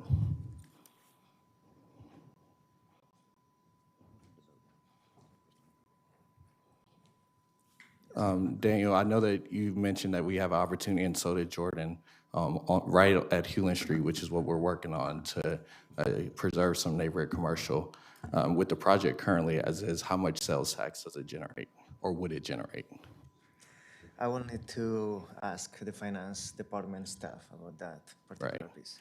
Jordan, could you come back? Do you know how much sales tax the project currently as is would generate? No. David, do multifamily properties generate sales tax, or one in this way? In the construction, right? So yeah, during construction, During the yeah, construction, there's for sure. sales tax, right? And Yeah, so for sure. the tax piece is, an important piece. And I think that in this residential, it's going to create jobs in the construction. It's going to generate tax revenue. What we're looking to do is preserve some neighborhood commercial opportunities for a neighborhood that I lived in that doesn't quite have a neighborhood commercial developing at the rate that residential is. So I'm looking to preserve some of those opportunities for the neighborhood and also generate some additional sales tax in the construction and in the operating of that business right along the frontage of Hewlin. So I wanted all that on the record just because, I don't want it to be misunderstood that I'm not supportive of this project. I just feel like there's some few details that we've talked about in the meeting that we had one-on-one that we need to work out. So I'm going to continue to hold on to that motion of continuance so that we can get it right and so that we can have conversations with the residents immediately in that area in an open meeting. And my pledge to you, as it was yesterday in our meeting, is that we'll help you to get residents to that meeting so that we can make sure that we have every bit of input from the community that elected me to be here. Yes, sir. Thank you, Jared. Councilmember Nettles, followed by Councilmember Beck. Yes, thank you. And I think this is a good conversation to have because we do need affordable housing all over the city of Fort Worth, and I have fought for that since I've been on council. I have some questions and some concerns about your restrictions or your, I think you labeled there will be background checks and some other things. Can you label those lists? Again, 55 and older. So yeah, it's 55 and older, age restricted, obviously checking your ID to make sure you're 55. And then there's obviously the income check, because you have to qualify based on your income to qualify for the 30 or 60% AMI unit. And then criminal and background checks are standard in the multifamily world. When I lived in an apartment in Dallas, I went through those, and it's just standard, and it's actually a requirement for TDHCA and HUD. What are the requirements on the background check? I could get back to you on that. I don't know off the top of my head. That's more of a property management question, but I will get you that answer. Okay, that will be concerning for me. I want to make sure that, because that's a neighborhood that I have lived in as well, went to school in, and we want to provide affordable housing. But we want to make sure those that have lived there have the option and ability to stay there as well. And so I know that you did reach out to my office. I couldn't set a meeting, so all right. We'll work on getting that set because I'm very concerned about that. Go ahead. I will say there are obviously exceptions to the rule. It's more like felony level kind of criminal activity. If it's misdemeanors, obviously there's always exceptions to the rule. Right, and that was Obviously, my look question at- to you. You look at it on a case-by-case basis. Okay, so that's a better answer than you gave the first time. And so, I got to think about it for a second. right, in all fairness, and so it's hard to answer questions when you're on the spot. And so I want to get more detailed about that so we can see what those exceptions are and case-by-case basis and find out who makes those decisions. That's going to be very important. And so that's what I have as it relates to the affordable housing. And again, this is just a great conversation to have publicly. So thank you. Thank you, Chris. Councilmember Beck, followed by Mayor Pro Tem Bivens. Sure. The question I have is, with the discussion of mixed use in this particular property, are any of the funding sources that you're going after at the state level, the tax credits, is there anything that prohibits a mixed use development as part of those particular? Because I know we've run into that in District 9 with some, in fact, it was a senior affordable housing development for seniors. And because of our near South Side standards and the mixed use requirement, we had to thread some needles there. So is this something that can even be done mixed use? Yes, and I'm glad you asked this question because when we applied to Texas Department of Housing and Community Affairs, that retail income can't be counted towards the pro forma income. So it makes it that much harder for the deal to be financially feasible because we can't count that for tax credit purposes. So would that retail, and I'm just going to say bottom floor retail, because with that bottom floor retail, you're saying it could potentially impact the AMI, like who's able to live there? No, it's just on an operational standpoint in the underwriting, we have to hit a 1.5x debt service coverage ratio for TDHCA underwriting purposes. But if we can't count that retail income and we're only banking on the rental income, then it kind of makes it harder for the deal to pencil. So do you think that the deal could potentially not pencil by including the bottom floor retail in this particular development? Potentially, yes. And I will share one story. I spoke with my consultant. We're working with Consta Linda Development Corp. On this project. They will help with the tax credit applications and all the compliance stuff. They were telling me about a project in the Cedars in South Dallas, and it was an affordable housing project. They had ground floor retail. It was completed, C of O'd 7 years ago. They finally leased up that 7,500 square feet of retail 6 months ago. Great, thank you, I appreciate your time. Thank you. Thanks, Elizabeth. Mayor Pro Tem Bivens. Thank you, Mayor, and thank you for bringing this project, and I'm enjoying, I guess, the discussion going on that I've not had any part of, and that's okay. But I want to throw a piece of, I guess, pepper in the sea of salt. I see Victor Turner here. Victor, have you been watching, or are you aware of this project? If you are, I'd like to know if you can speak to the appropriateness of it. Does your office have any engagement or concern or observations at all? Strictly on their own? Okay. Then with that, what I'll tell you is I'm excited, just like Councilman Michael Crane is. You know, I see the need for this type of product because of my age. And I can for sure empathize with, well, really just be thankful for Michael's presence in his mother's life because it's hard out here. I would be ready to go, but I always have the philosophy of supporting the council person of record. And so that is the only reason why I will support the motion by Dr. Williams, because it's your district. I don't know what can happen in between, but I just know that there's a need for it, and maybe we can talk and you can tell me your concerns. And I really don't like dealing with anybody else's district, but it appears I'm going to have to find out a little bit more about this, so I'll take that time to learn more. And that's my comment. Jared, you don't have to talk to me now. No, Okay. it's okay. And I just want to say to my colleagues, I appreciate this conversation. This is what makes, projects and the whole work of our city even better. This is also really personal to me. And, my dad is my roommate. I lost my mom 4 years ago, right? And my dad couldn't afford the house after my mom passed, right? So this is deeply personal for me as well. And so again, my commitment remains the same. I do want David to look into, you mentioned that y'all are applying for tax credits, correct? Mm-hmm. So I do want to look into, just so that I'm fully aware of what the implications are for that. It doesn't change, what we're working towards, but I just want to make sure I have my head wrapped around that. And Also, I'm happy to hop on a call and We can do that. have Sarah, my consultant, hop on and have her walk you through it. Yeah, let's do that. The other thing I would say is, and just for the record, because it was mentioned, our intent wasn't to do bottom level retail because we understood the implications that would have on the development. Our intent is to create another pad site, and we mentioned the coffee house, for example, that would be able to fit, that I know the neighbors would love.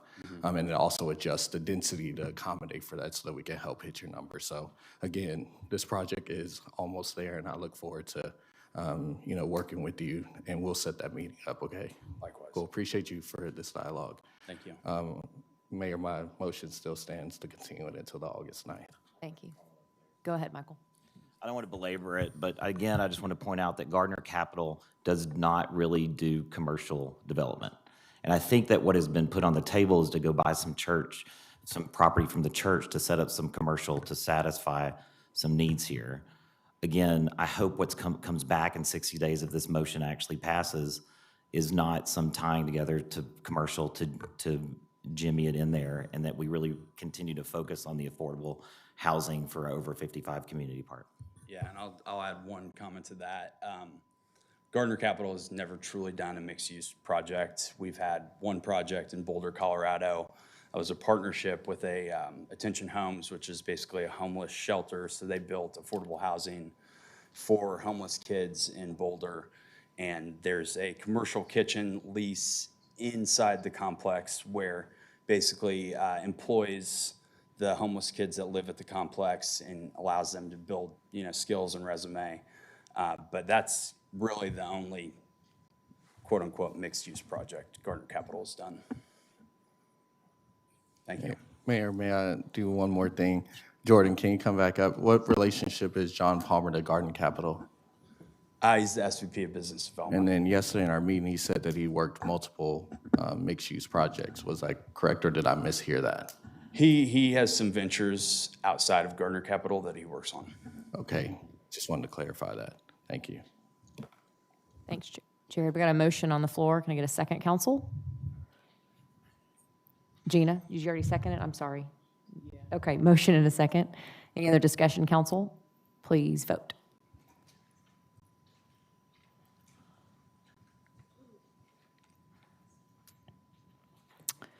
Motion to continue passes. Next item is ZC-22-054. Well, do we have a speaker? Sorry, I'm behind here. Only for options. You're good. Go ahead. Got a motion and a second on the floor. Please vote.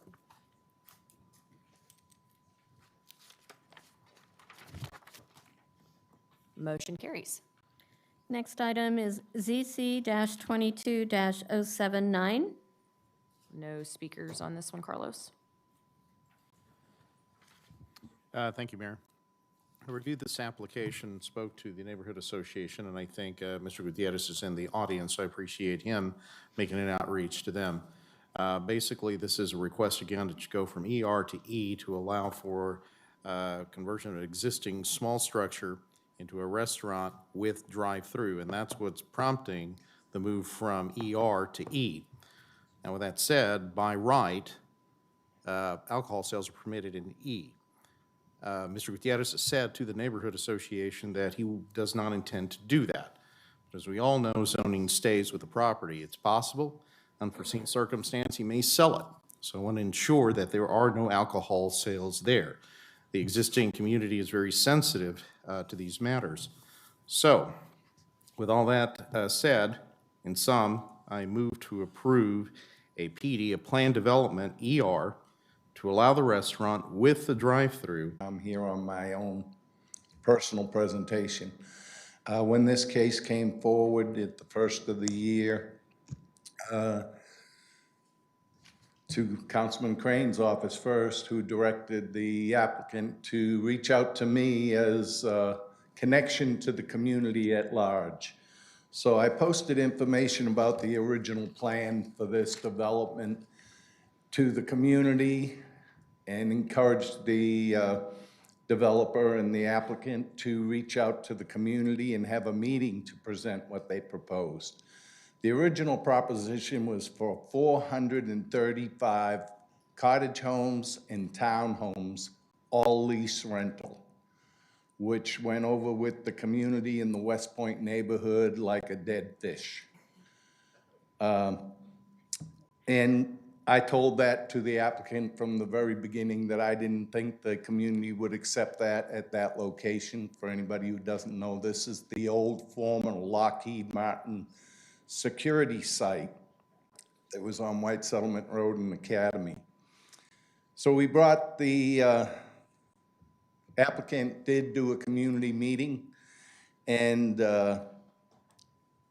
did a new proposal at that time as a reduction of the multifamily somewhat and showed them what his plan was. That still did not go over real well. And there was a lot of opposition as it started to approach going to zoning commission. The feedback from the community was that they liked the neighborhood commercial. They didn't like the lease rental option of all this property being lease rental. So the new option they came forward with is this one I'm kind of color marked on their last proposition, which not only reduced the density of the cottage homes and townhomes substantially, but added almost a third of this property being designated for A5 single-family homes for sale to buffer to the adjacent community A5 housing. So I've been very diligent putting this information out to the community. I had a presentation at my last neighborhood association meeting on March 3rd. The feedback essentially is that although this may not be the most desirable community these people would wish for, I believe it is acceptable to most of the community from the feedback I've heard, and I think from what Michael Crane has heard, that their present high-end development would be much more acceptable than what they originally came forward with. So my personal, I approved this myself. Thank you, Gary. Appreciate that. Michael, we have two other speakers, but only there's opposition. I'll lean on you to decide how you want. Perfect. Thanks, Mayor. I want to say, Gary, thanks for your years of service out there in Chapel Creek, and really says Chapel Creek Neighborhood Association, but he's my go-to guy out in Chapel Creek for any issues or problems, and I appreciate you putting out. I will say that this is how you do a zoning case. It is a perfect example of something that comes forward that I thought was dead on arrival after talking with you and the amount of opposition that we got from the neighborhoods. But we worked through it, and I want to say thanks, Ray Ojeski and Mason, and I don't know if anybody else from the team is here, of being open to ideas and working through it. They did not want an all-for-rental product. Y'all went back to the table and came up with, Melissa, we put that map, Gary's map back up there, came up with a good product. As he said, it was an old Lockheed Martin site. This had a lot of maybe where they did secret testing and other things. It had, for 5 years, had heard, what's going to happen with that property. They started tearing down buildings, but we worked back through it. What I'll say is, I understand the pressures out there, and some of that opposition was with the traffic and what this might cause and what that looks like. So I'm proud that we worked back through that and the services offered. I think we got a win-win here. It's needed housing, this lease rental product that you talked about, as well as an A5 single-family product for sale that abuts against the other A5 single-family that already exists. And then some neighborhood commercial with some conversations with the development team there of some restaurants and other things that they're looking at that the neighborhood wants to come to the area. And that's White Settlement Road right there, quality commercial. And then as part of the for lease, there's the amenity center and everything else that's part of it that I think will be a win-win for that neighborhood. But also in the e-commercial, one of the things we've talked about, and I have an agreement, is that there will be some sort of little library put into that commercial to service the folks out there on the west side of Fort Worth that do not have those services. And this isn't that concept that we did a win over at LVT Rise. Got a motion and a second. Council, any other discussion? Please vote. Motion carries. Next item is ZC-22-008. We have a few speakers on this. Councilmember Nettles, our first is Dan Hayes. Okay, Gannon, come on down. Is this the applicant? Yes. Okay. Hi, Gannon. Hello. Good to see you. Hi, good to see you too. I'm here just to answer any questions. I think there was some misunderstanding about what the application is on the staff report. There was some outdated information about a 5-foot fence and a dumpster, and that's not what we're intending to do. We're just looking to zone it from A10 to A43 and have a secondary residence for the homeowner's in-laws. Okay, thank you. I think the issue was, were there any changes made from the original approval from staff for the zoning? And we found that there was no changes made. Is that correct? All right, thank you. That's all we have. Appreciate you being here today. Thank you, Dan, also for all your work, and Carl. Motion to approve. Okay. The main issue was the waivers. There is no dumpster, and there was a waiver specified for a 5-foot fence where 4 foot is allowed. The applicant's already agreed to the 4 foot, so there's no need for a waiver at all there. The dumpster waiver really should be for a barn that sits out in front of the front face of the house, but all of that is behind the tree line. And everyone is satisfied with what is happening? Say again? Everyone is satisfied with what is happening? Yes, we're all fine with it. It's just the technicalities are wrong in the information that y'all were given. Okay. Okay, thank you so much. We appreciate you. Move to approve. Motion and a second. Please vote, council.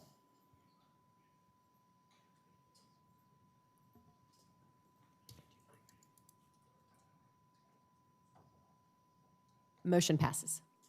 Next item is ZC-22-089. No speakers on this item. Elizabeth? Move to approve. Second. Motion and a second. Please vote.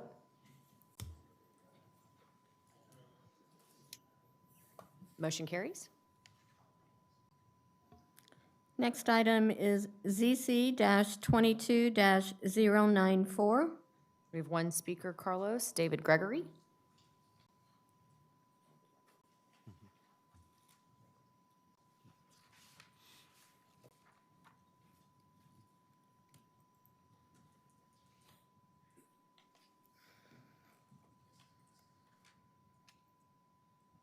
Good morning, David Gregory, DCG Engineering, 1668 Keller Parkway, Suite 100, Keller, Texas, 76248.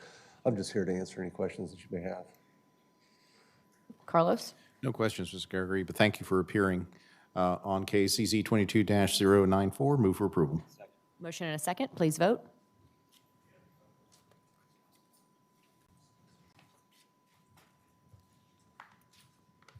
Motion passes. Next item is MNC-22-0369. No speakers on this. Councilmember Flores?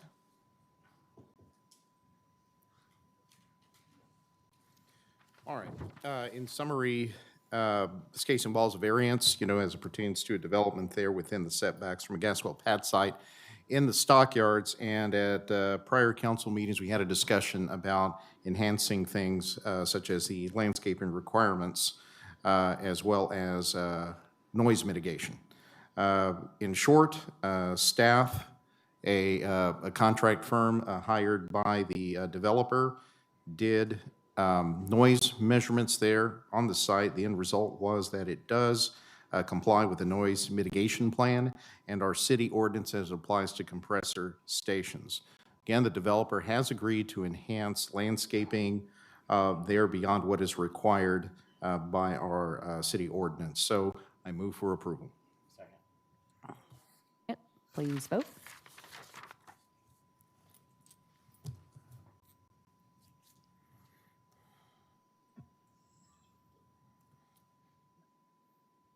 Next item is MNC 22-0473.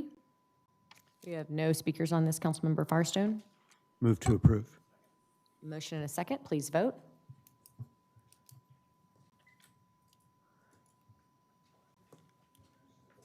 Motion carries.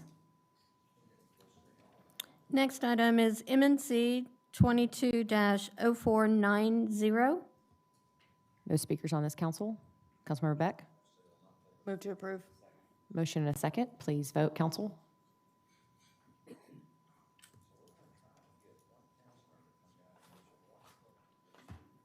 Hey, Bob, we can't speak. You can film, that's fine. It's kind of distracting, so sorry about that. You can film, just don't talk. Motion passes. Next item is MNC 22-0462. No speakers, council.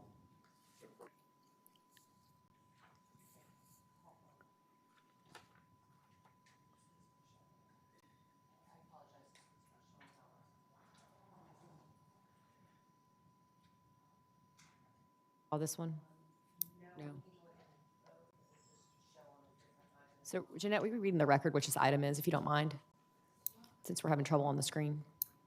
It was MNC 22-0462, but let me check. That may be the one that staff withdrew, if I can find my note. I think it is. It's not in the.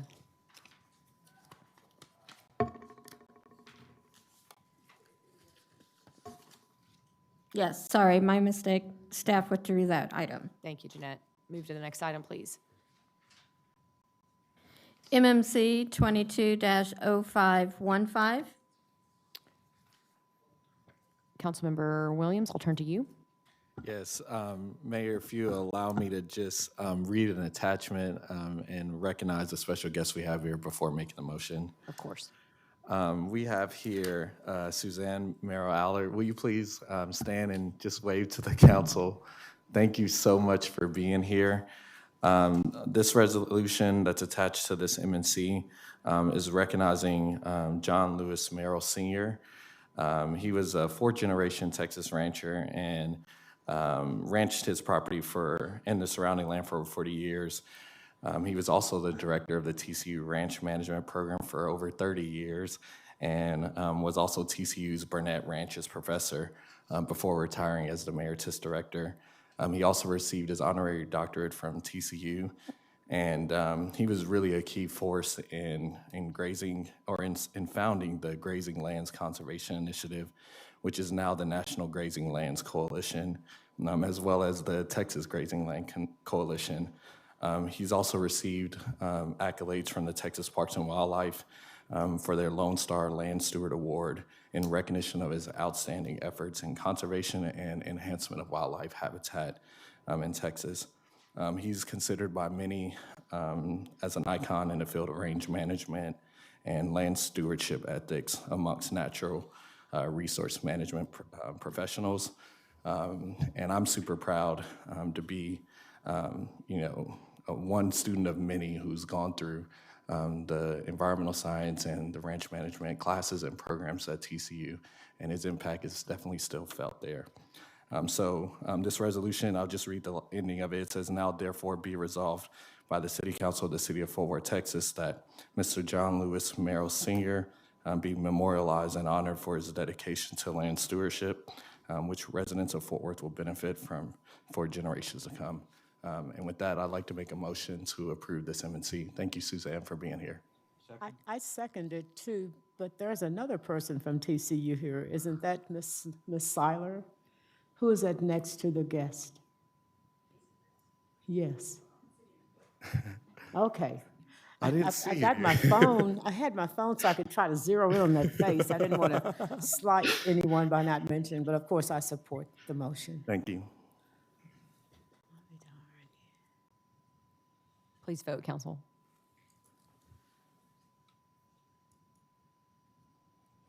Motion carries. Next item is MNC 22-0533. We have no speakers on this item. Councilmember Beck. I enthusiastically move to approve. Second. Motion and a second. Please vote. Motion carries. Next item is MNC 22-0542.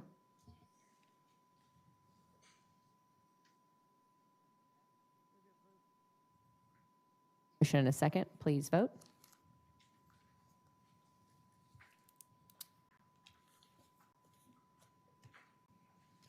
Sorry, Jared. Try one more time. Motion carries. Next item is MNC 22-0543. No speakers. Councilmember Bivens. Move for approval. Second. Motion and a second. Please vote, council.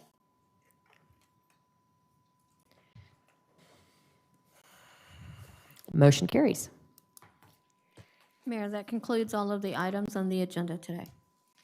Thank you very much. Bear with me just a moment, council. We have several people we need to recognize today and closing remarks. I may actually start with Mayor Pro Tem Bivens, who I believe has very graciously put together a few photos. So Gina, I'll turn it to you first and add comments as necessary. Thank you, Mayor. We have a former city employee who is on the way, so she may not make it in time. But the first photo, there in the center, you see the Reverend B.R. Daniels Sr., quite a legendary pastor in this city who passed away recently and who will be memorialized on Saturday. Every anniversary, Kelly, Lisa, and the female electeds around this area would go to honor him. Is that Carolyn walking in? Okay, just in time. Carolyn Roberts, former city employee who helped me put together this tribute. You need to know that this man was a legendary figure. He graduated from Arlington State College, now known as UT Arlington, but that wasn't enough. Later, he got another degree from the Southern Bible Institute, which is a seminary in Dallas. Then he went and got a master's degree and a PhD in theology and Christian education from the Aspen Theological Seminary in Denver, Colorado. He pastored Beth Eden for half a century. And when he got there, there were just a handful of members, but the edifice that he built when I moved back to Fort Worth was a shocker because it could have been built anywhere in the city. But Southeast Fort Worth was highly regarded and respected, and he planted that, I call it the rotunda, on Wilbarger. I will tell you that pastors around this entire nation took pride in being able to preach in that pulpit, but they knew when they came they had to come correct, because if there was any error stated, he would correct them and do that right then and there. Education was very important to him. He encouraged his members not to just come to church and be involved in what you see and hear from the pulpit, but to be involved in civic, cultural, and other activities in this center. He was a member of the Zoning Commission, appointed by the only other female to represent District 5, that being Walter Barber, who also worked at TXU back in the day. And if that name sounds familiar, he is the father of Reverend B.R. Daniels Jr., who served on Historic and Landmark Commission. So he really pushed education and engagement. And it is with my regrets that I announce, the death, but he left quite a legend. 36 sons in the ministry, people who will continue carrying. And so, Carolyn, we will be with you and Pamela and the 5 children, Friday and Saturday, and we will be there with honor and pride. I should mention those other children because they always know B.R. Jr. gets all the attention because he too is a pastor. But in addition to his lovely bride, Pamela, he leaves to mourn Tamala, Carla, Rhonda, Lanicia, and 10 grandchildren. And so with that, we bid Pastor Daniels goodbye. Beautiful tribute. Thank you, Gina. The next Just a picture. second, Gina. I think Chris wanted to say something. Can you let me finish the next one? The next one is, because I'm about to lose it. The next one is a tribute to Gwen Barbee. And I'm going to read some names, and hopefully you'll see how those tie in. Those names are Danny Glover, John Cornyn, Walker Texas Ranger, American Airlines, Delta Airlines. None of that makes any sense to anyone here, but that's what Gwen Barbee was about. Gwen was a corporate image maker. Her clients included Delta, American Airlines, and Xerox. She had a business etiquette class as well, back in the days when you had American Airlines. And she put me in a limousine with John Cornyn because in her role on the Film Commission, she brought many opportunities here in film. And once John, Gwen, Dee, and I rode to one of those in a limo. And he would probably do it again today. This is a much more gentle time. We didn't see such polarization. But I will have you know that services for Gwen are still pending right now. But she would want everyone to know she was the boss before she married the Silver Fox Dee. Thank you. Thank you. Beautiful, Gina. Thank you. Councilmember Nettles, go ahead. Oh, no, I was just wanted to tell Mayor Pro Tem the funeral dates were July the 7th for the public way and the celebration of life, July the 8th at 11 a.m., both at Beth Eden Church. Thank you, Chris. We've lost several other notable Fort Worth residents in recent days. We also want to close this meeting in honor of Bruton Smith of Speedway Motorsports, Texas Motor Speedway. He passed away on June 22nd, 2022 at the age of 95. Mr. Smith was the founder of Speedway Motorsports, one of the most forward-thinking track operators and promoters in motorsports. He was a native of Oakboro, North Carolina at 95. And with Smith at the helm, Speedway Motorsports became the first motorsports company to trade on the New York Stock Exchange in 1995. The group's holding would eventually grow on to include 11 racing facilities and currently hosts 15 NASCAR Cup Series events in 2022.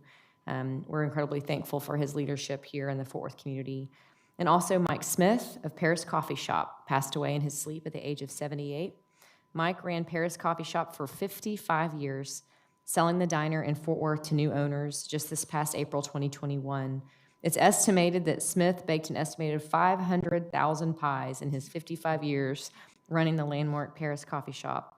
The new owners have renovated the diner on West Magnolia Avenue and reopened in the past month. I know Mr. Smith will be missed by many Fort Worth residents. And last, but certainly not least, Mary Garcia Christian of Joe T. Garcia's family passed away at the age of 96. The Garcia Landcart family announced her passing at the age of 96. Affectionately known as Aunt Mary by all, she was a staple at Joe T. Garcia's. She'll be dearly missed, and memorial arrangements will be announced very soon. Thank you for your patience this evening, or I should say morning, whatever afternoon it is at this place. Thank you for joining us, and the meeting's adjourned.